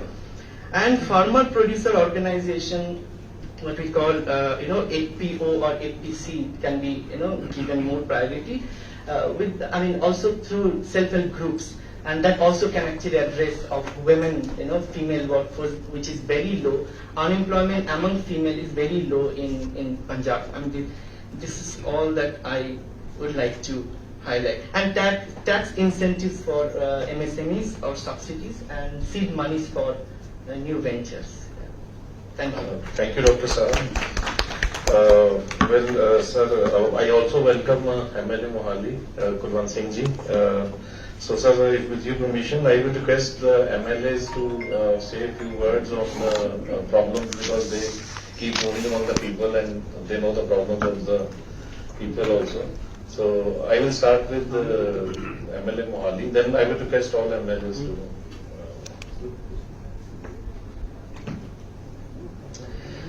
ਸਭ ਤੋਂ ਪਹਿਲਾਂ ਤਾਂ ਮੈਂ ਜੀ ਆਇਆਂ ਵੀ ਕਹਿਣਾ ਤੇ admin ਸਾਹਿਬ ਨੂੰ ਸਤਿਕਾਰਯੋਗ ਔਰ ਧੰਨਵਾਦ ਵੀ ਕਰਦਾ, ਔਰ ਮੈਂ ਧੰਨਵਾਦ ਕਰਦਾ ਸਾਡੀ ਮੁੱਖ ਮੰਤਰੀ ਭਗਵੰਤ ਸਿੰਘ ਮਾਨ ਜੀ ਦਾ। ਇਹ ਪਹਿਲੀ ਵਾਰੀ ਹੋਇਆ ਨਹੀਂ ਬਜਟ ਤਿਆਰ ਹੋਣ ਤੋਂ ਪਹਿਲਾਂ ਲੋਕਾਂ ਦੀ ਜਿਹੜੀ ਰਾਏ ਆ ਉਹ ਲਈ ਜਾ ਰਹੀ ਹੈ। ਇਸ ਗੱਲੋਂ ਮੈਂ ਧੰਨਵਾਦ ਕਰਦਾ, ਔਰ ਤੁਹਾਡੇ ਸਾਰਿਆਂ ਨੂੰ ਜੀ ਆਇਆਂ ਵੀ ਆਖਦਾ ਕਿ ਤੁਸੀਂ ਇੱਥੇ ਆਏ ਤੇ ਆ ਕੇ ਆਪਣੇ ਜਿਹੜੇ ਸੁਜੈਸ਼ਨ ਨੇ ਉਹ ਐਡਮਿਨ ਸਾਹਿਬ ਨੂੰ ਦੇ ਰਹੇ ਹੋ, ਤਾਂ ਕਿ ਆਪਾਂ ਪੰਜਾਬ ਦੀ ਤਰੱਕੀ ਹੈ ਜਿਹੜੀ ਉਹ ਕਰ ਸਕੀਏ। ਮੈਂ ਮਾਫੀ ਵੀ ਮੰਗਦਾ, ਮੈਂ ਥੋੜਾ ਜਿਹਾ ਲੇਟ ਹੋ ਗਿਆ ਇਸ ਕਰਕੇ ਐਡਮਿਨ ਸਾਹਿਬ ਤੋਂ। ਔਰ ਜਿੱਥੋਂ ਤੱਕ ਬਜਟ ਦਾ ਸਵਾਲ ਹੈ, ਮੈਂ ਸਿਰਫ ਵੈਸੇ ਤਾਂ ਸਾਨੂੰ ਮੌਕੇ ਆਏ ਜੇ ਐਮਐਲਏ ਮਿਲਦੇ ਰਹਿਣਗੇ ਸੁਜੈਸ਼ਨ ਦੇਣ ਦੇ। ਅੱਜ ਤਾਂ ਸਿਰਫ ਤੁਹਾਡਾ ਟਾਈਮ ਹੈ ਵੀ ਤੁਸੀਂ ਇੰਡਸਟਰੀਲਿਸਟ ਹੋਏ ਹੋ, ਇਕੱਠੇ ਡਿਵੈਲਪਰਸ ਨੇ ਜਾਂ ਐਜੂਕੇਸ਼ਨਿਸਟ ਨੇ, ਯੂਨੀਵਰਸਿਟੀ ਤੋਂ ਆਏ ਹੋਏ, ਉਹਨਾਂ ਨੇ ਸਾਰਿਆਂ ਨੇ ਆਪਣੇ ਸੁਜੈਸ਼ਨ ਦੇਣੇ ਨੇ। ਲੇਕਿਨ ਫਿਰ ਵੀ ਮੈਂ ਇੱਕ ਐਮਐਲ ਸਾਹਿਬ ਬੈਠੇ ਨੇ, ਉਹਨਾਂ ਨੂੰ ਧਿਆਨ ਲੈ ਕੇ ਆਊਗਾ ਗੱਲ, ਉਹ ਇਹ ਹੈ ਵੀ ਪਿੰਡਾਂ ਦੀ ਡਿਵੈਲਪਮੈਂਟ ਬਾਰੇ। ਪਿਛਲੇ 70 ਸਾਲ ਤੋਂ ਲਗਾਤਾਰ ਆਪਾਂ ਸਾਰੇ ਦੇਖਦੇ ਆ ਰਹੇ ਹਾਂ ਵੀ ਪਿੰਡਾਂ ਦੇ ਵਿੱਚ ਲਗਾਤਾਰ ਹਰ ਵਾਰੀ ਸਰਕਾਰਾਂ ਬਣਦੀਆਂ ਨੇ ਤੇ ਗ੍ਰਾਂਟਾਂ ਜਿਹੜੀਆਂ ਉਹ ਵੰਡੀਆਂ ਜਾਂਦੀਆਂ ਨੇ ਤੇ ਉਹ ਜਿਹੜੀਆਂ ਗ੍ਰਾਂਟਾਂ ਨੇ ਉਹ ਇੱਕ ਰੈਗੂਲਰ ਪ੍ਰੋਸੈਸ ਹੈ ਤੇ ਉਹਦੇ ਵਿੱਚੋਂ ਗਲੀਆਂ ਬਣਾਉਂਦੇ ਨੇ, ਨਾਲੀਆਂ ਬਣਾਉਂਦੇ ਨੇ, ਸੜਕਾਂ ਬਣਾਉਂਦੇ ਨੇ। ਫਿਰ ਉਹਦੇ ਤੇ ਕਿੰਨਾ ਪੈਸਾ ਲੱਗਦਾ ਹੈ, ਨਹੀਂ ਲੱਗਦਾ, ਸਾਰਾ ਹੀ ਲੱਗਦਾ ਹੈ। ਲੇਕਿਨ ਇਹ ਆ ਵੀ ਹਰ 5-4 ਸਾਲ ਬਾਅਦ ਉਹ ਟੁੱਟ ਜਾਂਦੀਆਂ ਤੇ ਦੁਬਾਰਾ ਬਣਦੀਆਂ ਨੇ, ਫਿਰ ਦੁਬਾਰਾ ਹੀ ਉਨਾ ਹੀ ਪੈਸਾ ਉਹਨਾਂ ਤੇ ਲਾਇਆ ਜਾਂਦਾ ਹੈ। ਇਹ ਬਹੁਤ ਸੋਚਣ ਦੀ ਗੱਲ ਹੈ। ਵੀ ਮੇਰਾ ਖਿਆਲ ਹੈ ਵੀ ਜੇ ਆਪਾਂ ਕਿਸੇ ਵੀ ਇੱਕ ਪਿੰਡ ਦਾ ਗ੍ਰਾਂਟਾਂ ਦੀ ਕੈਲਕੂਲੇਸ਼ਨ ਕਰ ਲਈਏ 1947 ਤੋਂ ਬਾਅਦ ਤੇ ਕਰੋੜਾਂ ਰੁਪਏ ਦੇ ਵਿੱਚ ਜਿਹੜਾ ਉਹਦਾ ਬਣਨਾ ਤੇ ਜਿਹੜੀ ਡਿਵੈਲਪਮੈਂਟ ਆ ਉੱਥੇ ਦੀ ਉੱਥੇ ਰੁਕੀ ਹੋਈ ਹੈ। ਤੇ ਮੈਂ ਇਹ ਸੁਜੈਸ਼ਨ ਦੇਣਾ ਵੀ ਪਿੰਡਾਂ ਦਾ ਨਾ ਜੀ ਇੱਕ ਮਾਸਟਰ ਪਲਾਨ ਆ ਜਿਹੜਾ ਉਹ ਤਿਆਰ ਕਰਵਾਇਆ ਜਾਵੇ ਔਰ ਉਸ ਪਿੰਡ ਦਾ ਮਾਸਟਰ ਪਲਾਨ ਤਿਆਰ ਕਰਕੇ ਕੰਪਲੀਟ ਉਹਨਾਂ ਨੂੰ ਕੀ ਚਾਹੀਦਾ ਹੈ, ਐਕਸਪਰਟ ਜਿਹੜੇ ਬਣਾ ਕੇ ਨਾ ਜੀ ਕੰਪਲੀਟ ਇੱਕ ਪਿੰਡ ਦੇ ਵਿੱਚ ਕੀ ਹੋਣਾ ਚਾਹੀਦਾ ਸ਼ਹਿਰ ਦੇ ਵੱਲੋਂ, ਤੇ ਉਹਦੇ ਤੇ ਕੰਮ ਕੀਤਾ ਜਾਵੇ। ਔਰ ਉਹ ਕੰਮ ਕਰਨ ਤੋਂ ਬਾਅਦ ਬਕਾਇਦਾ ਤੌਰ ਤੇ ਮਾਸਟਰ ਪਲਾਨ ਦੇ ਵਿੱਚ ਪਿੰਡ ਦੀ ਆਬਾਦੀ ਜਿਹੜੀ ਮਤਲਬ ਵੱਧ ਕਰਤੀ ਹੈ, ਆਪਾਂ ਜਿਹਨੂੰ ਕਹਿੰਦੇ ਫਿਰਨੀ, ਉਹਦੀਆਂ ਵੀ ਹੱਦਾਂ ਵਧਾਈਆਂ ਜਾਣ ਤਾਂ ਕਿ ਲੋਕ ਜਿਹੜੇ ਆਪਣੇ ਘਰ ਬਾਹਰ ਪਾ ਸਕਣ। ਕਿਉਂਕਿ ਉਹ ਨਾ ਪਿੰਡਾਂ ਦੇ ਵਿੱਚ ਘਰ ਨਾ ਪਾਉਣ ਕਰਕੇ ਉਹਨਾਂ ਦੀ ਹਰ ਕੋਸ਼ਿਸ਼ ਰਹਿੰਦੀ ਹੈ ਵੀ ਸ਼ਹਿਰਾਂ ਦੇ ਵਿੱਚ ਜਾਇਆ ਜਾਵੇ ਤੇ ਸ਼ਹਿਰਾਂ ਦਾ ਜਿਹੜਾ ਪ੍ਰੈਸ਼ਰ ਹੈ ਸ਼ਹਿਰਾਂ ਤੇ ਵੱਧਦਾ ਜਾ ਰਿਹਾ। ਉਹ ਲਾਲ ਲਕੀਰ ਹੈ ਜਿਹੜੀ ਉਹਦੀ ਹੱਦ ਵੀ ਵਧਾਈ ਜਾਵੇ ਤਾਂ ਕਿ ਲੋਕ ਆਰਾਮ ਦੇ ਨਾਲ ਆਪਣੇ ਘਰ ਬਣਾ ਸਕਣ। ਔਰ ਉਹ ਜਿਹੜਾ ਮਾਸਟਰ ਪਲਾਨ ਤਿਆਰ ਕਰਨਾ ਨਾ ਜੀ ਇੱਕ ਯਕਮੁਸ਼ਤ ਤਿਆਰ ਕਰਕੇ 10-10, 15-15 ਪਿੰਡਾਂ ਦਾ ਕਲਸਟਰ ਬਣਾ ਕੇ ਸਾਨੂੰ ਬਕਾਇਦਾ ਤੌਰ ਤੇ ਇੱਕ ਕੰਪਨੀ ਨੂੰ ਦੇਣਾ ਚਾਹੀਦਾ ਜਿਹਦੀ 20-25 ਸਾਲ ਦੀ ਜ਼ਿੰਮੇਵਾਰੀ ਹੋਵੇ ਉਹਨੂੰ ਬਣਾਉਣ ਦੀ ਤੇ ਮੇਨਟੇਨ ਕਰਨ ਦੀ, ਤਾਂ ਕਿ ਸਰਕਾਰ ਤੇ ਬਾਰ-ਬਾਰ ਉਹਦਾ ਬੋਝ ਨਾ ਪਵੇ ਤੇ ਕੰਪਲੀਟ ਜਿਹੜਾ ਆਪਣਾ ਪੈਸਾ ਵੀ ਸਹੀ ਜਗ੍ਹਾ ਤੇ ਲੱਗੇ ਔਰ ਜਿਹੜਾ ਮੇਨਟੇਨ ਵੀ ਸਹੀ ਹੋਵੇ ਤੇ ਕਿਸੇ ਕਿਸਮ ਦੀ ਤਕਲੀਫ ਵੀ ਨਾ ਹੋਵੇ। ਹੁਣ ਸਭ ਤੋਂ ਵੱਡੀ ਜਿਹੜੀ ਪ੍ਰੋਬਲਮ ਪਿੰਡਾਂ ਦੇ ਵਿੱਚ ਮੈਂ ਦੇਖੀ ਹੈ ਉਹ ਇਹ ਹੈ ਵੀ ਨਿਕਾਸੀ ਦੀ ਪ੍ਰੋਬਲਮ ਹੈ। ਸਾਰੀਆਂ ਗਲੀਆਂ ਨਾਲੀਆਂ ਵੀ ਬਣ ਜਾਂਦੀਆਂ ਤੇ ਪਾਣੀ ਵਿੱਚ ਹੀ ਰੁੜਦਾ ਫਿਰਦਾ। ਜਦੋਂ ਆਪਾਂ 10-20 ਪਿੰਡਾਂ ਦਾ ਕਲਸਟਰ ਬਣਾ ਕੇ ਕਿਸੇ ਵੱਡੀ ਕੰਪਨੀ ਨੂੰ ਦੇ ਦਿਆਂਗੇ ਜਿਹੜੀ ਪ੍ਰੋਫੈਸ਼ਨਲ ਹੋਊਗੀ, ਉਹ ਬਕਾਇਦਾ ਤੌਰ ਤੇ ਪੂਰੇ 10-10, 15-15 ਪਿੰਡਾਂ ਦਾ ਇੰਫਰਾਸਟ੍ਰਕਚਰ ਤਿਆਰ ਕਰੂਗੀ ਜਿਹਦੇ ਨਾਲ ਮਤਲਬ ਨਿਕਾਸੀ ਦੀ ਸਮੱਸਿਆ ਵੀ ਜਿਹੜੀ ਹੱਲ ਹੋਊਗੀ। ਜਿਹੜਾ ਵੇਸਟ ਪਾਣੀ ਹੈ ਉਹਨੂੰ ਵੀ ਆਪਾਂ ਸਹੀ ਤਰੀਕੇ ਦੇ ਨਾਲ ਐਗਰੀਕਲਚਰ ਵਾਸਤੇ ਵਰਤ ਸਕਦੇ ਹਾਂ। ਤੇ ਇਹ ਮੇਰੀ ਬੇਨਤੀ ਹੈ ਵੀ ਕਿਉਂਕਿ ਸਾਡਾ ਪਹਿਲਾ ਬਜਟ ਆ ਇਹਦੇ ਵਿੱਚ ਐਟਲੀਸਟ ਇਸ ਗੱਲ ਵੱਲ ਧਿਆਨ ਆ ਜਿਹੜਾ ਉਹ ਦਿੱਤਾ ਜਾਣਾ ਬਣਦਾ। ਤੇ ਦੂਸਰਾ ਮੇਰੀ ਸੁਜੈਸ਼ਨ ਇਹ ਹੈ ਐਡਮ ਸਾਹਿਬ ਵੀ ਜਿੰਨੇ ਵੀ ਟਾਰਗੇਟ ਫਿਕਸ ਕਰਦੇ ਆ ਬਜਟ ਦੇ ਡੀਸੀ ਸਾਹਿਬ ਮੁਸਕਰਾਉਣ ਲੱਗ ਗਏ ਤੇਰੀ ਗੱਲ ਸੁਣ ਕੇ, ਜਿਹੜੇ ਟਾਰਗੇਟ ਫਿਕਸ ਕਰਦੇ ਆ ਉਹ ਟਾਰਗੇਟ ਜਿਹੜੇ ਨੇ ਨਾ ਜੀ ਬਕਾਇਦਾ ਤੌਰ ਤੇ ਪੂਰੇ ਕਰਾਏ ਜਾਣ। ਆਮ ਤੌਰ ਤੇ ਇਹ ਹੁੰਦਾ ਵੀ ਅਸੀਂ ਟਾਰਗੇਟ ਕਰ ਲੈਂਦੇ ਆ ਜੀ। ਪਿਛਲੇ ਸਮੇਂ ਮੈਂ ਦੇਖਿਆ ਬਈ ਮਤਲਬ ਅਸੀਂ ਫਿਕਸ ਕਰ ਲਿਆ ਜੀ ਸਾਡਾ 300 ਕਰੋੜ ਰੁਪਈਆ। ਮੈਂ ਕਿਉਂਕਿ ਮੇਰਾ ਕੰਮ ਮੈਂ ਹਾਊਸਿੰਗ ਨਾਲ ਜੁੜਿਆ ਹੋਇਆ, ਫਿਕਸ ਕਰ ਲਿਆ ਵੀ CLU ਤੋਂ 500 ਕਰੋੜ ਰੁਪਏ ਦਾ ਬਜਟ ਆ ਜਿਹੜਾ ਉਹ ਇਕੱਠਾ ਕਰਨਾ ਹੈ। ਉਸ ਬਜਟ ਦੇ ਵਿੱਚ ਆਪਾਂ ਨੇ ਸਾਰੀ ਕੈਲਕੂਲੇਸ਼ਨ ਕਰ ਲਈ ਇੰਨਾ ਪੈਸਾ ਆ ਜਾਣਾ ਤੇ ਇੰਨਾ ਖਰਚ ਕਰ ਦੇਣਾ। ਹੋਇਆ ਕਿ ਮੈਂ ਕਿਹਾ 20 ਕਰੋੜ ਰੁਪਏ ਵੀ ਨਹੀਂ ਇਕੱਠਾ ਹੋਇਆ। ਤੇ ਉਹ ਕਿਉਂ ਨਹੀਂ ਹੋਇਆ, ਕਾਹਤੇ ਨਹੀਂ ਹੋਇਆ, ਕਿਸੇ ਨੂੰ ਜ਼ਿੰਮੇਵਾਰ ਵੀ ਨਹੀਂ ਬਣਾਇਆ ਗਿਆ। ਸੋ ਮੇਰੀ ਬੇਨਤੀ ਇਹ ਹੈ ਵੀ ਆਪਾਂ ਬਜਟ ਪਹਿਲਾਂ ਤਾਂ ਤਿਆਰ ਉਹ ਕਰੀਏ ਜਿਹੜਾ ਜੈਨੂਇਨ ਹੋਵੇ। ਸੈਕੰਡ ਜਦੋਂ ਫਿਰ ਉਹ ਬਜਟ ਤਿਆਰ ਕਰਦਾ ਤਾਂ ਉਹਦੇ ਤੇ ਪਹਿਰਾ ਜਿਹੜਾ ਉਹ ਦੇਣ ਦੀ ਫਿਰ ਮਤਲਬ ਬਕਾਇਦਾ ਤੌਰ ਤੇ ਪ੍ਰੋਵੀਜ਼ਨ ਹੈ ਵੈਸੇ ਪਰ ਲਾਗੂ ਕਰਨ ਦੀ ਉਹ ਗੱਲ ਆ। ਤੇ ਬਜਟ ਦੇ ਜਿਹੜੇ ਆਪਾਂ ਟਾਰਗੇਟ ਫਿਕਸ ਕਰਨੇ ਨੇ ਉਹ ਟਾਰਗੇਟ ਫਿਕਸ ਕਰਕੇ ਉਹਨਾਂ ਨੂੰ ਕੰਪਲੀਟ ਪੂਰਾ ਕਰਾਇਆ ਜਾਵੇ ਤੇ ਬਕਾਇਦਾ ਤੌਰ ਤੇ ਉਹਦੇ ਲਈ ਆਪਾਂ ਜਿਹੜਾ ਇਹ ਦੇਖਣ ਲਈ ਵੀ ਉਹ ਬਜਟ ਪੂਰਾ ਹੋ ਰਿਹਾ ਕਿ ਨਹੀਂ ਹੋ ਰਿਹਾ 3-3 ਮਹੀਨੇ ਦੇ ਵਿੱਚ ਉਹਨਾਂ ਦਾ ਸਮੀਖਿਆ ਵੀ ਜਿਹੜੀ ਹੋਣੀ ਉਹ ਜ਼ਰੂਰੀ ਹੈ। ਮੇਰੇ ਸੁਜੈਸ਼ਨ ਨੇ ਦੋ ਜਿਹੜੇ ਮੈਂ ਪੈਸਾ ਉਹਨੂੰ ਦਿੱਤੇ ਤੇ ਮੈਨੂੰ ਲੱਗਦਾ ਵੀ ਇਹ ਜ਼ਰੂਰ ਇਹ ਲਾਗੂ ਕਰਾਂਗੇ। Thank you very much. ਬਹੁਤ ਬਹੁਤ ਧੰਨਵਾਦ ਮਾਨਯੋਗ ਡੀਸੀ ਸਾਹਿਬ। ਇੱਕ ਪੁਆਇੰਟ ਸਰ, ਕਿਉਂਕਿ ਸਰਦਾਰ ਕੁਲਵੰਤ ਸਿੰਘ ਸਾਡੇ ਅਦਾਰੇ ਦੇ ਕਰੜਈ ਦੇ ਦਾ ਮੈਂ ਪ੍ਰੈਜ਼ੀਡੈਂਟ ਹਾਂ, ਉਹ ਸਾਡੇ ਚੇਅਰਮੈਨ ਵੀ ਨੇ। ਇਹਨਾਂ ਨੇ ਜਿਹੜੇ ਪੁਆਇੰਟ ਕੀਏ ਬਹੁਤ ਹੀ ਵੈਲਿਡ ਪੁਆਇੰਟ ਹੈ ਸਰ। ਜੇ ਹੋ ਗਿਆ ਨਾ ਪੰਜਾਬ 'ਚ ਰੈਵੋਲੂਸ਼ਨ ਹੋ ਜਾਊਗਾ ਸਰ। ਮਾਸਕੋ ਦੇ ਵਿੱਚ ਅਸੀਂ ਇਹ ਚੀਜ਼ ਵੇਖ ਕੇ ਆਏ ਹਾਂ, cluster of villages in a developed way. Moscow ਦੇ ਵਿੱਚ ਸਾਨੂੰ ਉੱਥੇ ਖੜਨਾ ਪਿਆ ਮਜਬੂਰੀ ਵੀ ਇਹ ਕੀ ਚੀਜ਼ ਹੈ। ਤੇ ਉਹ ਕਹਿੰਦੇ ਇਹ ਤਾਂ ਪਿੰਡਾਂ ਦੇ ਅੰਦਰ ਕਲੱਬ ਵੀ ਹੈ ਸਰ, ਅੰਦਰ ਆਲ ਐਂਟਰਟੇਨਮੈਂਟ ਫੈਸਿਲਿਟੀਜ਼ ਵੀ ਹੈ ਉਹਨਾਂ ਦੀਆਂ ਜੋ ਪਰਮਿਟਡ ਹੈ, ਮਤਲਬ ਐਕਸੈਲ ਮੋਰ ਦੈਨ ਦੀ ਅਰਬਨ ਲਿਵਿੰਗ। ਦੂਸਰਾ ਪੁਆਇੰਟ ਸਰ, ਇੱਕ ਸਰ ਦੀ ਜਿਹੜੀ ਯੋਜਨਾਬੰਦੀ ਹੈ ਉਹਦੇ ਚ ਅਸੀਂ ਆਪਣੇ ਵੱਲੋਂ ਇੱਕ ਪੁਆਇੰਟ ਦੀ ਰਿਕੁਐਸਟ ਕਰਦੇ ਹਾਂ ਕਿ ਜਿਹੜੇ ਡਿਵੈਲਪਰ ਦਾ ਪ੍ਰੋਜੈਕਟ ਜਿਹੜੇ ਰੈਵਨਿਊ ਏਰੀਆ 'ਚ ਹੈ ਉਹਦੇ ਨਾਲ ਜਿਹੜੇ ਪਿੰਡ ਹੈ ਉਹਨਾਂ ਨੂੰ ਇਹ ਰਿਸਪੌਂਸਿਬਿਲਿਟੀ ਦੇ ਦਿੱਤੀ ਜਾਏ। ਜਿਸ ਤਰ੍ਹਾਂ ਸਾਡੇ ਜਿੱਥੇ ਅਸੀਂ ਕੰਮ ਕਰ ਰਹੇ ਹਾਂ ਉੱਥੇ 2 ਪਿੰਡ ਹੈ ਜਿਹੜੇ ਰੈਵਨਿਊ ਏਰੀਆ 'ਚ ਅਸੀਂ ਕਰ ਰਹੇ ਹਾਂ, ਅਸੀਂ ਰੈਡੀ ਹਾਂ ਉਹਨਾਂ ਨੂੰ ਆਪਣੇ 'ਚ ਇਨਕੋਰਪੋਰੇਟ ਕਰਨ 'ਚ। ਮੈਂ ਥੈਂਕ ਯੂ ਬੇਨਤੀ ਕਰਾਂਗਾ, ਸਰ ਨੇ ਜਾਣਾ ਵੀ ਹੈ ਤੇ ਪੁਆਇੰਟ ਜਿਹੜਾ ਇੱਕ ਵਾਰੀ ਹੋ ਗਿਆ Thank you. ਉਹ ਦੁਬਾਰਾ ਨਾ ਕਰੀਏ ਅਸੀਂ। I request Madam Anmol Gagan Maan, MLA Karan, to say a few words ਆ ਰਹੇ ਨੇ ਤੇ ਜੋ ਮੈਮ ਦੇ ਵਿਊਜ਼ ਹਨ। ਸਭ ਤੋਂ ਪਹਿਲਾਂ ਸਾਡੇ ਬਹੁਤ ਹੀ ਸਤਿਕਾਰਯੋਗ ਵਿੱਤ ਮੰਤਰੀ ਹਰਪਾਲ ਸਿੰਘ ਚੀਮਾ ਜੀ ਦਾ ਅਸੀਂ ਬਹੁਤ ਧੰਨਵਾਦ ਕਰਦੇ ਹਾਂ ਉਹਨਾਂ ਦੇ ਇਸ ਇਨੀਸ਼ੀਏਟਿਵ ਲਈ। ਸਾਡੇ ਪੰਜਾਬ ਦੇ ਮੁੱਖ ਮੰਤਰੀ ਭਗਵੰਤ ਮਾਨ ਜੀ ਦਾ ਧੰਨਵਾਦ ਕਰਦੇ ਹਾਂ ਜਿਹੜੇ ਇਹੋ ਜਿਹੇ ਉਪਰਾਲੇ ਜਿੱਥੇ ਲੋਕਾਂ ਨੂੰ ਪੁੱਛ ਕੇ ਇਹੋ ਜਿਹੇ ਜਿਹੜੇ ਚੰਗੇ ਕਾਰਜ ਕੀਤੇ ਜਾ ਰਹੇ ਨੇ, ਜਿਨੇ ਸਾਡੇ MLA ਸਾਹਿਬਾਨ ਨੇ, DC ਸਾਹਿਬ, ਬਾਕੀ officers, large scale, small scale industrialist, traders, ਵਿਦਿਅਕ ਅਦਾਰਿਆਂ ਤੋਂ ਆਏ ਹੋਏ ਹਰ ਪਰਸਨੈਲਿਟੀ ਦਾ ਇੱਥੇ ਆਉਣ ਲਈ ਧੰਨਵਾਦ।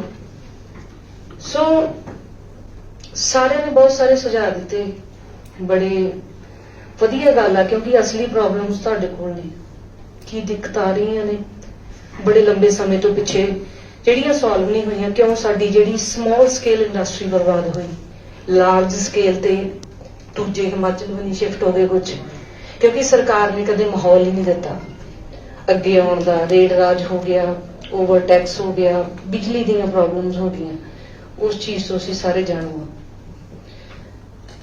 ਸੋ ਮੇਰਾ ਹਲਕਾ ਖਰੜ ਹੈ ਜੀ, ਮੇਰੇ ਖਿਆਲ 'ਚ ਐਸਾ ਹਲਕਾ ਹੈ ਜਿਹੜਾ ਇਸ ਜ਼ਿਲ੍ਹੇ 'ਚ ਅੱਜ ਦੇ ਟਾਈਮ ਪੂਰੇ ਪੰਜਾਬ ਨੂੰ ਆਪਣੀ ਗੋਦ 'ਚ ਲੈ ਰਹੇ। ਉਹ ਲੋਕਲ ਲੋਕਾਂ ਦਾ ਰਹਿ ਨਹੀਂ ਗਿਆ, ਉਹ ਪੂਰੇ ਪੰਜਾਬ ਦੇ ਲੋਕ ਇੱਥੇ ਆ ਕੇ ਵਸਣਾ ਚਾਹੁੰਦੇ ਆ ਚੀਮਾ ਸਾਹਿਬ। ਤੇ ਪਰ ਜਦੋਂ ਵਿਕਾਸ ਸ਼ੁਰੂ ਹੁੰਦਾ ਨਾ ਪਿਛਲੀਆਂ ਸਰਕਾਰਾਂ ਦੌਰਾਨ, ਪਰ ਉਹ ਖਰੜ ਦੀ ਹੱਦ ਤੇ ਆ ਕੇ ਰੁਕ ਜਾਂਦਾ ਸੀ। ਮੋਹਾਲੀ ਡਿਵੈਲਪ ਹੋਇਆ, ਬਹੁਤ ਅੱਛਾ ਹੋਇਆ, ਬਹੁਤ ਸੋਹਣੀ ਗੱਲ ਹੈ। ਖਰੜ ਦੇ ਵਿੱਚ ਅੱਜ ਹਰ ਬੰਦਾ ਆ ਕੇ, ਕਿਉਂਕਿ ਥੋੜਾ ਪ੍ਰਾਪਰਟੀ ਦਾ ਰੇਟ ਮੋਹਾਲੀ ਦੇ ਅਕੋਰਡਿੰਗ, ਚੰਡੀਗੜ੍ਹ ਦੇ ਅਕੋਰਡਿੰਗ, ਪਰ ਪੜ੍ਹਨਾ ਸਭ ਇੱਥੇ ਆ ਰਹੇ ਨੇ, ਐਜੂਕੇਸ਼ਨ ਹੱਬ ਹੈ, ਜੌਬ ਇੱਥੇ ਕ੍ਰੀਏਟਸ ਹੁੰਦੀਆਂ ਪਈਆਂ ਨੇ। ਸੋ ਮੇਰੀ ਬੇਨਤੀ ਹੈ ਕਿ ਹਰ ਬੰਦਾ ਅੱਜ ਮੋਹਾਲੀ 'ਚ ਬਿਲਡਰਸ ਇੱਥੇ ਆਉਣਾ ਚਾਹੁੰਦੇ ਨੇ, ਇੰਡਸਟਰੀਅਲਿਸਟ ਆਉਣਾ ਚਾਹੁੰਦੇ, ਉਹਨਾਂ ਨੂੰ ਅੱਛਾ ਮਾਹੌਲ ਦਿੱਤਾ ਜਾਵੇ। ਤੁਹਾਡਾ ਸਾਰਿਆਂ ਦਾ ਮੈਂ ਸਵਾਗਤ ਕਰਦੀ ਹਾਂ ਜੇ ਤੁਸੀਂ ਆ ਕੇ ਉੱਥੇ ਅੱਛੇ ਪ੍ਰੋਜੈਕਟ ਜਿੱਥੇ ਤੁਸੀਂ ਇੰਪਲੋਇਮੈਂਟ ਦੇ ਸਕੋ, ਕਿਉਂਕਿ ਤੁਹਾਡੀ ਇੱਕ ਇੰਡਸਟਰੀ ਨਾ ਚਾਹੇ ਉਹ ਛੋਟੀ ਹੈ ਚਾਹੇ ਵੱਡੀ ਹੈ, ਬਹੁਤ ਲੋਕਾਂ ਦੇ ਘਰਾਂ ਦੇ ਚੁੱਲ੍ਹੇ ਬਾਲਦੀ ਹੈ। ਸਰਕਾਰ ਦੇ ਸਿਰ ਤੇ ਅੱਜ ਜ਼ਿੰਮੇਵਾਰੀ ਹੈ ਲੋਕਾਂ ਨੂੰ ਰੁਜ਼ਗਾਰ ਦੇਣ ਦੀ, ਜਿਹੜੀ ਤੁਸੀਂ ਅੱਧੀ ਕਰ ਸਕਦੇ ਹੋ। ਐਂਡ ਸਰਕਾਰ ਕਿਸੇ ਵੀ ਦੇਸ਼ ਦੀ ਗਰੋਥ ਦਾ ਉਦੋਂ ਹੀ ਪਤਾ ਲੱਗਦਾ ਜਦੋਂ ਉੱਥੋਂ ਦੇ ਇੰਡਸਟਰੀਅਲਿਸਟ ਖੁਸ਼ ਨੇ, ਜਦੋਂ ਉੱਥੋਂ ਦਾ ਇਹ ਵਰਗ ਜਿਹੜਾ ਲੋਕਾਂ ਨੂੰ ਨੌਕਰੀਆਂ ਦਿੰਦਾ ਉਹ ਸੈਟੀਸਫਾਈਡ ਆ। ਤੇ ਅਸੀਂ ਸਾਰੇ ਕੋਸ਼ਿਸ਼ ਕਰਾਂਗੇ ਕਿ ਤੁਹਾਨੂੰ ਹਰ ਵਧੀਆ ਮਾਹੌਲ ਦਿੱਤਾ ਜਾਵੇ ਤੁਹਾਨੂੰ ਪ੍ਰਫੁੱਲਤ ਕਰਨ ਲਈ। ਤੇ ਜਿੰਨੀਆਂ ਤੁਹਾਡੀਆਂ ਸਮੱਸਿਆਵਾਂ ਸਾਰਿਆਂ ਦੀਆਂ ਸੁਣੀਆਂ, ਸੁਝਾਅ ਸੁਣੇ, ਉਹ ਸਾਰੇ ਵੈਲਿਡ ਨੇ ਤੇ ਸਰਕਾਰ ਨੂੰ ਉਸ ਉੱਪਰ ਗੌਰ ਕਰਨ ਦੀ ਲੋੜ ਹੈ, ਸਪੈਸ਼ਲੀ ਸਮਾਲ ਸਕੇਲ ਇੰਡਸਟਰੀ ਨੂੰ, ਜਿੱਦਾਂ ਸਰ ਨੇ ਦੱਸਿਆ ਕਿ ਗਰੋਥ ਦੇਣ ਦੀ, ਸੋਲਰ એનર્ਜੀ ਵੱਲ ਜਾਣ ਦੀ ਵੀ ਲੋੜ ਹੈ, ਤਾਂ ਕਿ ਸਰਕਾਰ ਤੇ ਵੀ ਭਾਰ ਘਟੇ, ਪਹਿਲੀ ਬਿਜਲੀ ਦੀ ਕਮੀ ਨਾ ਆਵੇ ਤੇ ਤੁਸੀਂ ਵੀ ਥੋੜੇ ਇੰਡੀਪੈਂਡੈਂਟ ਉਸ ਪੱਖੋਂ ਹੋ ਸਕੋ। ਇਹੋ ਜਿਹੀਆਂ ਟ੍ਰੇਨਿੰਗ ਸੈਂਟਰਸ, ਐਗਜ਼ੀਬਿਸ਼ਨ ਸੈਂਟਰਸ ਜਿਹੜੇ ਸਰਕਾਰ ਹੈ ਖੋਲ ਸਕਦੀ ਹੈ, ਪ੍ਰਮੋਟ ਕਰ ਸਕਦੀ ਹੈ। ਤੇ ਜਿਹੜਾ ਪੰਜਾਬ ਹੈ, ਮੇਰੀ ਬੇਨਤੀ ਹੈ ਕਿ ਫੂਡ ਪ੍ਰੋਸੈਸਿੰਗ ਜਿਹੜੀ ਇੰਡਸਟਰੀ ਹੈ ਉਹਦੇ ਵੱਲ, ਕਿਉਂਕਿ ਸਾਡੇ ਪੰਜਾਬ 'ਚ ਇੱਕ ਹੀ ਕੱਚਾ ਮਾਲ ਹੈ, ਖਾਣਾ, ਸਾਡਾ ਕੰਮ ਖੇਤੀ ਹੈ। ਜੇ ਕਿਤੇ ਅਸੀਂ ਪੰਜਾਬ ਦੇ, ਤੁਸੀਂ ਸਾਰੇ ਲੋਕ ਜਿਹੜੇ ਪੰਜਾਬ ਦੇ ਰਹਿਣ ਵਾਲੇ ਹੋ, ਸਮਾਲ ਸਕੇਲ ਇੰਡਸਟਰੀ ਨੂੰ ਵੀ, ਲਾਰਜ ਸਕੇਲ ਆਬਵੀਅਸਲੀ ਉਹਦੀ ਵੀ ਗਰੋਥ ਹੋਣੀ ਚਾਹੀਦੀ ਹੈ, ਪਰ ਸਮਾਲ ਜ਼ਿਆਦਾ ਲੋਕ ਲੱਗ ਸਕਦੇ ਆ, ਟੈਕਸ ਜ਼ਿਆਦਾ ਇਕੱਠਾ ਹੋ ਸਕਦਾ ਤੇ ਲੋਕਾਂ ਨੂੰ ਵੀ ਜਿਹੜੀ ਕਮਾਈ ਹੈ ਤੁਸੀਂ ਥੋੜੇ ਥੋੜੇ ਲੋਕਾਂ ਨੂੰ ਕਰਕੇ ਨੌਕਰੀਆਂ ਦੇ ਸਕਦੇ ਹੋ, ਬਹੁਤ ਵਧੀਆ ਹੋਣਾ। ਤੇ ਸਾਰਿਆਂ ਦਾ ਇੱਥੇ ਆਉਣ ਲਈ ਬਹੁਤ ਬਹੁਤ ਧੰਨਵਾਦ। ਮੈਂ ਚੀਮਾ ਸਾਹਿਬ ਦਾ ਵੀ ਧੰਨਵਾਦ ਕਰਦੀ ਹਾਂ ਕਿ ਜਿਹੜੀ ਉਹ ਸਮੱਸਿਆਵਾਂ ਲੋਕਾਂ ਤੋਂ ਲੈ ਰਹੇ ਨੇ ਤੇ ਸਾਰੇ ਸੁਝਾਅ ਨੇ ਜਿਹੜੇ ਤੁਹਾਨੂੰ ਵਿਸ਼ਵਾਸ ਦਿਵਾਉਂਦੇ ਆ ਕਿ ਜਿਹੜੀ ਸਰਕਾਰ ਹੈ ਇਹਨਾਂ ਤੇ ਗੌਰ ਕਰਕੇ ਤੁਹਾਨੂੰ ਇੱਕ ਵਧੀਆ এনवायरमेंट ਹੈ। ਤੁਸੀਂ ਵੀ ਆਪਣੀ ਜੀ ਜਾਨ ਨਾਲ ਕੋਸ਼ਿਸ਼ ਕਰਨੀ ਹੈ ਕਿ ਪੰਜਾਬ ਦੇ ਵਿਕਾਸ ਦੇ ਲਈ, ਕਿਉਂਕਿ ਤੁਸੀਂ ਉਹ ਲੋਕ ਹੋ ਜਿਹੜੇ ਇੱਕ ਵਿਕਾਸ ਦਾ ਟ੍ਰੈਂਡ ਸੈੱਟ ਕਰ ਸਕਦੇ ਹੋ, ਇੱਕ ਵਧੀਆ ਤਰੀਕੇ ਨਾਲ, ਅੱਛੇ ਵਿਜ਼ਨ ਦੇ ਨਾਲ, ਅੱਛੀ ਸਾਰੀ ਪਾਲਿਸੀਜ਼ ਦੇ ਨਾਲ ਜਿਹੜਾ ਲੋਕਾਂ ਦੇ ਵਿੱਚ ਇੰਪਲੋਇਮੈਂਟ ਵੀ ਪੈਦਾ ਕਰੋਗੇ ਤੇ ਆਪਣੇ ਆਪ ਨੂੰ ਵੀ ਪੂਰਾ ਮਜ਼ਬੂਤ ਕਰੋਗੇ। Thank you so much. Thank you. request MLA Dera Vasis, Kutal Singh, Kuljit Singh Randhawa ji. So please अपने ਧੰਨਵਾਦ ਵਿੱਤ ਮੰਤਰੀ ਸਾਹਿਬ। ਅੱਜ ਮੈਂ ਤੁਹਾਨੂੰ ਤੇ ਮੁੱਖ ਮੰਤਰੀ ਸਾਹਿਬ ਨੂੰ ਵਧਾਈ ਦਿੰਦਾ ਕਿ ਸ਼ਾਇਦ ਮੇਰੀ 60 ਸਾਲ ਦੀ ਉਮਰ ਹੋ ਗਈ ਹੈ। ਇਹ ਪਹਿਲਾ ਇਤਿਹਾਸ ਹੈ ਕਿ ਸਰਕਾਰ ਨੇ ਇਹ ਜਿਹਾ ਉਪਰਾਲਾ ਕੀਤਾ। ਹਰ ਡਿਸਟ੍ਰਿਕਟ ਪੱਧਰ ਤੇ ਜਾ ਕੇ ਜਿਹੜੇ ਤੁਸੀਂ ਮੀਟਿੰਗਾਂ ਕਰ ਰਹੇ ਹੋ, ਆਉਣ ਵਾਲੇ ਸਮੇਂ 'ਚ ਇਹਦਾ ਬਹੁਤ ਵੱਡਾ ਪੰਜਾਬ ਨੂੰ ਸਾਡੇ ਲੋਕਾਂ ਨੂੰ ਲਾਹਾ ਮਿਲੇਗਾ। ਔਰ ਮੈਂ ਐਫਐਮ ਸਾਹਿਬ ਇੱਕ ਬੇਨਤੀ ਕਰਨਾ ਚਾਹੁੰਦਾ, ਜਿਵੇਂ ਜ਼ਿਕਰ ਦੀ ਗੱਲ ਕੀਤੀ ਗਈ, ਕੋਈ ਇਹੋ ਜਿਹੀ ਪਾਲਿਸੀਜ਼ ਲੈ ਕੇ ਆਓ ਕਿ ਸ਼ਾਮ ਨੂੰ ਸਾਡੇ ਪੰਜਾਬ ਖਰੜ ਮੋਹਾਲੀ ਦੇ ਲੋਕ ਚੰਡੀਗੜ੍ਹ ਨਾ ਦੌੜਨ। ਉਹੀ ਜਿਹੜਾ ਧਨ ਇਕੱਠਾ ਹੋਣਾ ਪੰਜਾਬ ਦੀ ਤਿਜੋਰੀ 'ਚ ਜਾਵੇ, ਵਿਕਾਸ ਸਾਡੇ ਪਾਸੇ ਲੱਗੇ। ਸੈਕੰਡ ਇਸ਼ੂ, ਇੱਕ ਸੋਲਰ ਪਾਲਿਸੀ ਪੰਜਾਬ ਦੇ ਅੰਦਰ ਸਰਕਾਰ ਵੱਲੋਂ ਕੋਈ ਸਬਸਿਡੀ ਦਿੱਤੀਆਂ ਜਾਣ ਕਿ ਜਿਵੇਂ 300 ਯੂਨਿਟ ਫ੍ਰੀ ਬਿਜਲੀ ਦੀ ਗੱਲ ਅਸੀਂ ਕੀਤੀ ਹੈ, ਉਹਦੇ ਨਾਲ ਨਾਲ ਲੋਕ ਸੋਲਰ ਇਸਤੇਮਾਲ ਕਰਨ, ਜਿਹੜੀ ਕਿ ਮਾਨਵਤਾ ਨੂੰ ਨੁਕਸਾਨ ਨਹੀਂ ਪਹੁੰਚਾਉਂਦੀ। ਤੀਜਾ ਇਸ਼ੂ ਹੈ ਇੰਡਸਟਰੀ। ਜਿਵੇਂ ਮੈਂ ਹੁਣ ਡੇਰਾ ਬਸੀ ਹਲਕੇ ਤੋਂ ਬਿਲੋਂਗ ਕਰਦਾ, ਅਨਾਜ ਕਿਸਾਨ ਪੈਦਾ ਕਰਦਾ, ਸਾਰੇ ਲੋਕਾਂ ਦਾ ਢਿੱਡ ਭਰਦਾ, ਲੇਕਿਨ ਇਹਦੇ ਨਾਲ ਨਾਲ ਇੰਡਸਟਰੀ ਉਹ ਰੀੜ੍ਹ ਦੀ ਹੱਡੀ ਹੈ ਜਿਹੜੇ ਸਾਡੇ ਲੋਕਾਂ ਨੂੰ ਨੌਕਰੀਆਂ ਦਿੰਦੀ ਹੈ। ਹੁਣ ਜਿਵੇਂ ਸਾਡੇ ਡੇਰਾ ਬੱਚਾ ਇੰਡਸਟਰੀ ਐਸੋਸੀਏਸ਼ਨ ਦੇ ਪ੍ਰਧਾਨ ਸਾਹਿਬ ਨੇ ਗੱਲ ਕੀਤੀ, ਸੱਚਮੁੱਚ ਮੇਰਾ 35 ਸਾਲ ਪੁਰਾਣਾ ਵਾ ਇਹਨਾਂ ਦੇ ਨਾਲ, ਲੇਕਿਨ ਇੰਡਸਟਰੀ ਹਮੇਰਾ ਨਿੱਘਰਦੀ ਚਲੀ ਗਈ, ਡਾਊਨ ਜਾਂਦੀ ਚਲੀ ਗਈ, ਇੰਡਸਟਰੀ ਵੱਧਦੀ ਚਲੀ ਗਈ, ਜੈਪੁਰ ਚਲੀ ਗਈ, ਕੈਲਕੱਟਾ ਮਦਰਾਸ ਚਲੀ ਗਈ। ਡੇਰਾ ਬਸੀ ਦੇ ਅੰਦਰ ਕਦੀ ਲੁਧਿਆਣੇ ਤੋਂ ਬਾਅਦ ਦੂਜਾ ਨੰਬਰ ਇੰਡਸਟਰੀ ਦਾ ਹੁੰਦਾ ਸੀ। ਅੱਜ ਜਦ ਵਿਰਾਨ ਹੋਈ ਇੰਡਸਟਰੀ ਨੂੰ ਮੈਂ ਦੇਖਦਾ, ਮੇਰੇ ਮਨ ਨੂੰ ਬਹੁਤ ਦੁੱਖ ਹੁੰਦਾ ਹੈ। ਵੱਡੇ ਵੱਡੇ ਪਲਾਂਟ ਉੱਜੜ ਕੇ ਕੈਲਕੱਟਾ ਮਦਰਾਸ ਔਰ ਬੱਦੀ ਚਲੇ ਗਏ। ਅੱਜ ਡੇਰਾ ਬਸੀ ਉੱਜੜਦੀ ਇੰਡਸਟਰੀ ਨੂੰ ਬਚਾਉਣ ਵਾਸਤੇ ਮੇਰੀ ਆਮ ਆਦਮੀ ਪਾਰਟੀ ਦੀ ਸਰਕਾਰ, ਆਮ ਲੋਕਾਂ ਦੀ ਸਰਕਾਰ, ਆਮ ਆਦਮੀ ਪਾਰਟੀ ਦਾ ਮੁੱਖ ਮੰਤਰੀ ਤੇ ਆਮ ਆਦਮੀ ਪਾਰਟੀ ਦੇ ਸਾਡੇ ਵਿੱਤ ਮੰਤਰੀ ਸਾਹਿਬ ਨੂੰ ਮੇਰੀ ਹੱਥ ਜੋੜ ਕੇ ਬੇਨਤੀ ਹੈ, ਅਰਜ਼ੋਈ ਹੈ ਕਿ ਇਹੋ ਜਿਹੀ ਪਾਲਿਸੀਜ਼ ਲੈ ਕੇ ਆਓ। ਇੰਡਸਟਰੀ ਤੋਂ ਵੀ ਬਹੁਤ ਵੱਡਾ ਧਨ ਇਕੱਠਾ ਹੋ ਕੇ ਸਾਡਾ ਖਜ਼ਾਨਾ ਭਰਿਆ ਜਾ ਸਕਦਾ। ਔਰ ਮੈਂ ਖਾਸ ਕਰ ਇੰਡਸਟਰੀ ਲਈ ਤਾਂ ਅਪੀਲ ਕਰੂੰਗਾ ਕਿ ਇਹਨਾਂ ਦੇ ਨਾਲ ਅਨੇਕਾਂ ਧੰਦੇ ਜੁੜੇ ਹੋਏ ਨੇ, ਕਿੰਨੇ ਰੁਜ਼ਗਾਰ ਦਿੰਦੇ ਨੇ, ਕਿੰਨੇ ਟਰਾਂਸਪੋਰਟਰਾਂ ਨੂੰ ਰੁਜ਼ਗਾਰ ਮਿਲਦਾ ਡੇਰਾ ਬਸੀ ਹਲਕੇ ਨੂੰ, ਉਹ ਸਾਰੇ ਫੁੱਟਪਾਥ ਤੇ ਭੁੱਖੇ ਮਰਦੇ ਆ ਜਾਂ ਪੋਜੀਸ਼ਨ ਹੈ। ਔਰ ਜਿੱਥੇ ਧਨ ਇਕੱਠਾ ਕਰਨ ਦੀ ਗੱਲ ਹੈ, ਸਰਕਾਰ ਨੂੰ ਪੈਸੇ ਦੀ ਲੋੜ ਹੈ। ਅੱਜ ਐਮਸੀ ਕਮੇਟੀਆਂ ਦੇ ਅੰਦਰ ਜਾ ਕੇ ਦੇਖੋ, ਅਨਅਥੋਰਾਈਜ਼ਡ ਕਲੋਨੀਆਂ ਇੰਨੀਆਂ ਪਈਆਂ, ਕੋਈ ਇਹੋ ਜਿਹੀ ਪਾਲਿਸੀ ਬਣਾਈਆਂ ਜਾਣ ਕਿ ਉਹ ਰੈਵਨਿਊ ਸਾਰਾ ਇਕੱਠਾ ਹੋ ਕੇ ਪੰਜਾਬ ਦੇ ਖਜ਼ਾਨੇ 'ਚ ਆਵੇ। ਅੱਜ ਸਾਰੀ ਉਮਰ ਦੀ ਪੂੰਜੀ ਇਕੱਠਾ ਕਰਕੇ ਆਦਮੀ ਘਰ ਪਾਉਂਦਾ, ਲੇਕਿਨ ਘਰ ਬਣਾਉਣ ਤੋਂ ਬਾਅਦ ਘਰ ਦਾ ਮਾਲਕ ਨਹੀਂ ਬਣਦਾ, ਕਿਉਂਕਿ ਉਹ ਕਲੋਨੀਆਂ ਪਾਸ ਨਹੀਂ ਹੁੰਦੀਆਂ, ਘਰ ਦਾ ਮਾਲਕ ਨਹੀਂ ਹੁੰਦਾ। ਖਾਸ ਕਰ ਜ਼ੀਰਕਪੁਰ ਸ਼ਹਿਰ ਜਿਹੜਾ ਚੰਡੀਗੜ੍ਹ ਦੀ ਜੜ 'ਚ ਵਸਿਆ, ਐਫਐਮ ਸਾਹਿਬ ਬੜਾ ਦੁੱਖ ਹੁੰਦਾ ਜਾ ਕੇ। ਮੈਂ ਤੁਹਾਨੂੰ ਇਹ ਅਪੀਲ ਕਰੂੰਗਾ ਕਿ ਪੰਜਾਬ ਦੀ ਸਭ ਤੋਂ ਵੱਡੀ ਅਮੀਰ ਕਮੇਟੀ ਜ਼ੀਰਕਪੁਰ ਹੈ, ਸਾਰੇ ਲੋਕ ਜ਼ੀਰਕਪੁਰ ਵੱਲ ਦੇਖਦੇ ਆ, ਔਰ ਪੰਜਾਬ ਦੇ ਵਿੱਚ ਸਭ ਤੋਂ ਵੱਡਾ ਜਿਹੜਾ ਸਰਮਾਇਆ ਧਨ ਲੋਕਾਂ ਨੇ ਜਿਹੜੇ ਟੈਕਸ ਦੇਣੇ ਸਰਕਾਰ ਨੂੰ, ਉਹ ਖਜ਼ਾਨੇ 'ਚ ਆ ਸਕਦੇ ਆ। ਇਹ ਲੁਟੇਰਿਆਂ ਨੇ ਲੁੱਟ ਲਿਆ ਮੇਰਾ ਜ਼ੀਰਕਪੁਰ ਸ਼ਹਿਰ ਡੇਰਾ ਬਸੀ ਹਲਕਾ। ਇਸ ਦਾ ਜ਼ਰੂਰ ਵਿਸ਼ੇਸ਼ ਤੌਰ ਤੇ ਧਿਆਨ ਕਰਿਓ। ਮੈਂ ਤੁਹਾਨੂੰ ਪੇਪਰ ਵੀ ਦੇ ਕੇ ਜਾਊਂਗਾ। ਉਹਦੇ ਨਾਲ ਮੇਰੇ ਡੇਰਾ ਬਸੀ ਹਲਕੇ ਛੱਤ ਜੋੜ, ਜਿੱਥੇ ਵਿਦੇਸ਼ਾਂ ਤੋਂ ਸਾਰੇ ਭਾਰਤ ਤੋਂ ਲੋਕ ਕਰਕੇ ਪੰਜਾਬ ਸਰਕਾਰ ਦੇ ਖਜ਼ਾਨੇ 'ਚ ਆ ਸਕਦਾ, ਜਦਕਿ ਉੱਥੇ ਵੀ ਇੱਕ ਲੋਟੂ ਟੋਲੇ ਦਾ ਛਾਇਆ ਜਿਹੜਾ ਸਾਇਆ ਉੱਪਰ ਬਣਿਆ ਪਿਆ। ਇਹਦੇ ਨਾਲ ਜਿਵੇਂ ਪੈਟਰੋਲੀਅਮ ਵਾਲੇ ਸਾਡੇ ਮਿੱਤਰ ਪ੍ਰਧਾਨ ਸਾਹਿਬ ਨੇ ਗੱਲ ਕੀਤੀ ਹੈ, ਅੱਜ ਚੰਡੀਗੜ੍ਹ ਤਾਂ 1 ਰੁਪਈਆ ਲੀਟਰ ਹੈ, ਡੇਰਾ ਬਸੀ ਜਾ ਕੇ ਦੇਖੋ 1.25 ਰੁਪਈਆ, ਲੁਧਿਆਣੇ 1.25 ਰੁਪਈਆ। ਇਹ ਮਾਰ ਚੱਲਦੇ ਨੇ ਲੋਕ, ਅੱਜ ਪੀੜਤ ਲੋਕ ਨੇ। ਕਦੀ ਟਾਈਮ ਹੁੰਦਾ ਸੀ ਡੇਰਾ ਬਸੀ ਦੇ ਪੈਟਰੋਲ ਪੰਪਾਂ ਤੇ ਲਾਈਨਾਂ ਲੱਗਦੀਆਂ ਸੀ ਟਰੱਕਾਂ ਦੀਆਂ, ਅੱਜ ਭੁੱਖਮਰੀ ਦਾ ਸ਼ਿਕਾਰ ਹੈ। ਇਹਨਾਂ ਨੂੰ ਦੇਖਣ ਦੀ ਲੋੜ ਹੈ। ਔਰ ਖਾਸ ਕਰ ਆਖਰ ਦੇ ਵਿੱਚ ਮੈਂ ਪ੍ਰਧਾਨ ਸਾਹਿਬ ਨੂੰ ਬੇਨਤੀ ਕਰਦਾ ਕਿ ਸਾਡੀ ਇੱਕ ਗ੍ਰੀਨਵੇ ਰੋਡ ਨਿਕਲੀ ਸੀਗੀ, ਅੱਜ ਇਸ ਮੀਟਿੰਗ 'ਚ ਆਉਣ ਤੋਂ ਪਹਿਲਾਂ ਘੱਟੋ ਘੱਟ 200 ਕਿਸਾਨਾਂ ਨੇ ਮੈਨੂੰ ਫੇਰ ਆ ਕੇ ਘੇਰ ਲਿਆ ਘਰ, ਕਿ ਉਹ ਕਾਫੀ ਸੰਜੀਦਗੀ ਨਾਲ ਵਿਚਾਰਨ ਦੀ ਲੋੜ ਹੈ। ਮੈਂ ਤੁਹਾਨੂੰ ਉਹਨਾਂ ਦਾ ਮੈਮੋਰੈਂਡਮ ਦਊਂਗਾ, ਮੁੱਖ ਮੰਤਰੀ ਸਾਹਿਬ ਨਾਲ ਡਿਸਕਸ ਕਰਕੇ ਸਾਡਾ ਕਰਾਇਓ। ਡੇਰਾ ਬਸੀ ਹਲਕਾ ਇੱਕ ਇਹੋ ਜਿਹਾ ਹਲਕਾ ਪੰਜਾਬ ਦੇ 25% ਜ਼ਿਲ੍ਹਿਆਂ ਨੂੰ ਚਲਾ ਸਕਦਾ ਹੈ। ਜ਼ੀਰਕਪੁਰ ਸ਼ਹਿਰ ਜੇ ਥੋੜੀ ਜਿਹੀ ਉਸ ਪਾਸੇ ਫੋਕਸ ਕਰੀਏ। ਧੰਨਵਾਦ ਜੀ, ਸਤਿ ਸ਼੍ਰੀ ਅਕਾਲ। बहुत बहुत धन्यवाद जी सरदार कुलजीत सिंह रंधावा जी। Now at the end I will request Honorable Finance Minister Punjab Sardar Harpal Singh Chima ji sir a few words sir। बहुत ही सत्कारयोग MLA साहबान, इंडस्ट्री तो आए डिप्टी कमिश्नर साहबान, साडे अकैडमिशियन साहबान, बहुत ही ਵੱਖ-ਵੱਖ ਵਰਗਾਂ ਤੋਂ ਬਹੁਤ ਸਾਰੇ ਵਿਅਕਤੀ ਜਿਨ੍ਹਾਂ ਨੇ ਇਸ ਡਿਬੇਟ ਵਿੱਚ ਭਾਗ ਵੀ ਲਿਆ, ਸੁਣ ਰਹੇ ਸੀਗੇ, ਸਾਰਿਆਂ ਦਾ ਬਹੁਤ-ਬਹੁਤ ਧੰਨਵਾਦ ਕਿ ਤੁਸੀਂ ਜਿਹੜਾ ਮਾਨ ਸਾਹਿਬ ਨੇ ਸਟੈਪ ਲਿਆਗਾ ਕਿ ਇਸ ਵਾਰ ਦਾ ਬਜਟ ਜਿਹੜਾ ਹੈਗਾ ਉਹ ਜਨਤਾ ਦਾ ਬਜਟ ਹੋਊਗਾ, ਉਹਦੇ ਵਿੱਚ ਹਿੱਸਾ ਲੈਣ ਲਈ ਆਏ, ਤੁਹਾਡਾ ਧੰਨਵਾਦ। ਮੈਂ ਇਹ ਪ੍ਰੋਸੈਸ ਮੰਡੀ ਗੋਬਿੰਦਗੜ੍ਹ ਤੋਂ ਸ਼ੁਰੂ ਕੀਤਾ ਸੀ। ਪਹਿਲੀ ਮੀਟਿੰਗ ਸਾਡੀ ਮੰਡੀ ਗੋਬਿੰਦਗੜ੍ਹ ਸੀ, ਬਹੁਤ ਅੱਛੇ ਸੁਝਾਅ ਆਏ ਔਰ ਉਸ ਤੋਂ ਪਹਿਲਾਂ ਅਸੀਂ ਇੱਕ ਪੋਰਟਲ ਜਾਰੀ ਕੀਤਾ ਸੀ ਫਾਈਨਾਂਸ ਡਿਪਾਰਟਮੈਂਟ ਵੱਲੋਂ, ਪੰਜਾਬ ਗਵਰਨਮੈਂਟ ਵੱਲੋਂ, ਉਹਦੇ ਤੇ ਬਹੁਤ ਸਾਰੇ ਸੁਝਾਅ ਆਏ, ਇਨ ਰਾਈਟਿੰਗ ਦੇ ਵਿੱਚ ਵੀ ਬਹੁਤ ਸਾਰੇ ਆਏ। ਮੰਡੀ ਗੋਬਿੰਦਗੜ੍ਹ, ਲੁਧਿਆਣਾ, ਸੰਗਰੂਰ, ਬਠਿੰਡਾ, ਜਲੰਧਰ, ਅੰਮ੍ਰਿਤਸਰ ਸਾਹਿਬ, ਬਟਾਲਾ, ਅੱਜ ਮੋਹਾਲੀ ਦੇ ਵਿੱਚ ਅੱਜ ਲਾਸਟ ਤੁਹਾਡੇ ਦਾ ਹੋ ਰਿਹਾ ਕਿਉਂਕਿ 12 ਵਜੇ ਸਹੀ ਜਿੰਨਾ ਵੀ ਡਾਟਾ ਸਾਡੇ ਕੋਲ ਕੰਪਾਈਲ ਹੋਇਆਗਾ, ਜਿੰਨਾ ਵੀ ਡਾਟਾ ਆਇਆਗਾ, ਸਾਰੇ ਸਾਡੇ ਨਾਲ ਮੇਰੇ ਟੀਮ ਆਈ ਹੈ ਕਿ ਕੰਪਾਈਲ ਕਰ ਲਿਆ ਔਰ 12 ਵਜੇ ਪੰਜਾਬ ਦੇ ਮੁੱਖ ਮੰਤਰੀ ਸਾਹਿਬ ਨਾਲ ਮੀਟਿੰਗ ਹੋਣੀ ਹੈ, ਤਾਂ ਹੀ ਥੋੜਾ ਜਲਦੀ ਕਰ ਰਹੇ ਹਾਂਗੇ ਕਿਉਂਕਿ ਜਿੰਨਾ ਵੀ ਸਾਡੇ ਕੋਲ ਇਨਪੁਟਸ ਆਏ ਨੇ ਪੰਜਾਬ ਤੋਂ ਉਹਨਾਂ ਉੱਤੇ ਲਗਾਤਾਰ ਪਹਿਲੇ ਕੰਮ ਹੋ ਰਿਹਾ ਸੀ। ਜੇ ਮੰਨ ਲਓ ਪਹਿਲਾਂ ਆਇਆ ਮੰਡੀ ਗੋਬਿੰਦਗੜ੍ਹ ਤੋਂ, ਲੁਧਿਆਣੇ ਤੋਂ, ਸਾਰਾ ਆਲਰੇਡੀ ਉੱਤੇ ਅਸੀਂ ਆਪਦਾ ਬਲੂਪ੍ਰਿੰਟ ਤਿਆਰ ਕੀਤਾ ਸੀਗਾ ਕਿਉਂਕਿ ਇਸ ਵਾਰ ਦਾ ਜਿਹੜਾ ਬਜਟ ਹੋਊਗਾ ਇੱਕ ਨਿਵੇਕਲਾ ਬਜਟ ਹੋਊਗਾ, ਇੱਕ ਵੱਖਰਾ ਬਜਟ ਹੋਊਗਾ ਔਰ ਜਨਤਾ ਦੀ ਭਲਾਈ ਦੇ ਲਈ ਹੋਊਗਾ। ਪਿਛਲੇ ਲਗਭਗ 25 ਸਾਲਾਂ ਦੀ ਆਪਾਂ ਜੇਕਰ ਗੱਲ ਕਰੀਏ, 25 ਸਾਲਾਂ ਤੋਂ ਪੰਜਾਬ ਦੇ ਵਿੱਚ ਪੰਜਾਬ ਦਾ ਬਜਟ ਜਿਹੜਾ ਹੈਗਾ ਹਮੇਸ਼ਾ ਇਸ ਤਰ੍ਹਾਂ ਪੇਸ਼ ਹੁੰਦਾ ਸੀ, ਕਰਜ਼ਾ ਚੜ੍ਹਦਾ ਸੀਗਾ।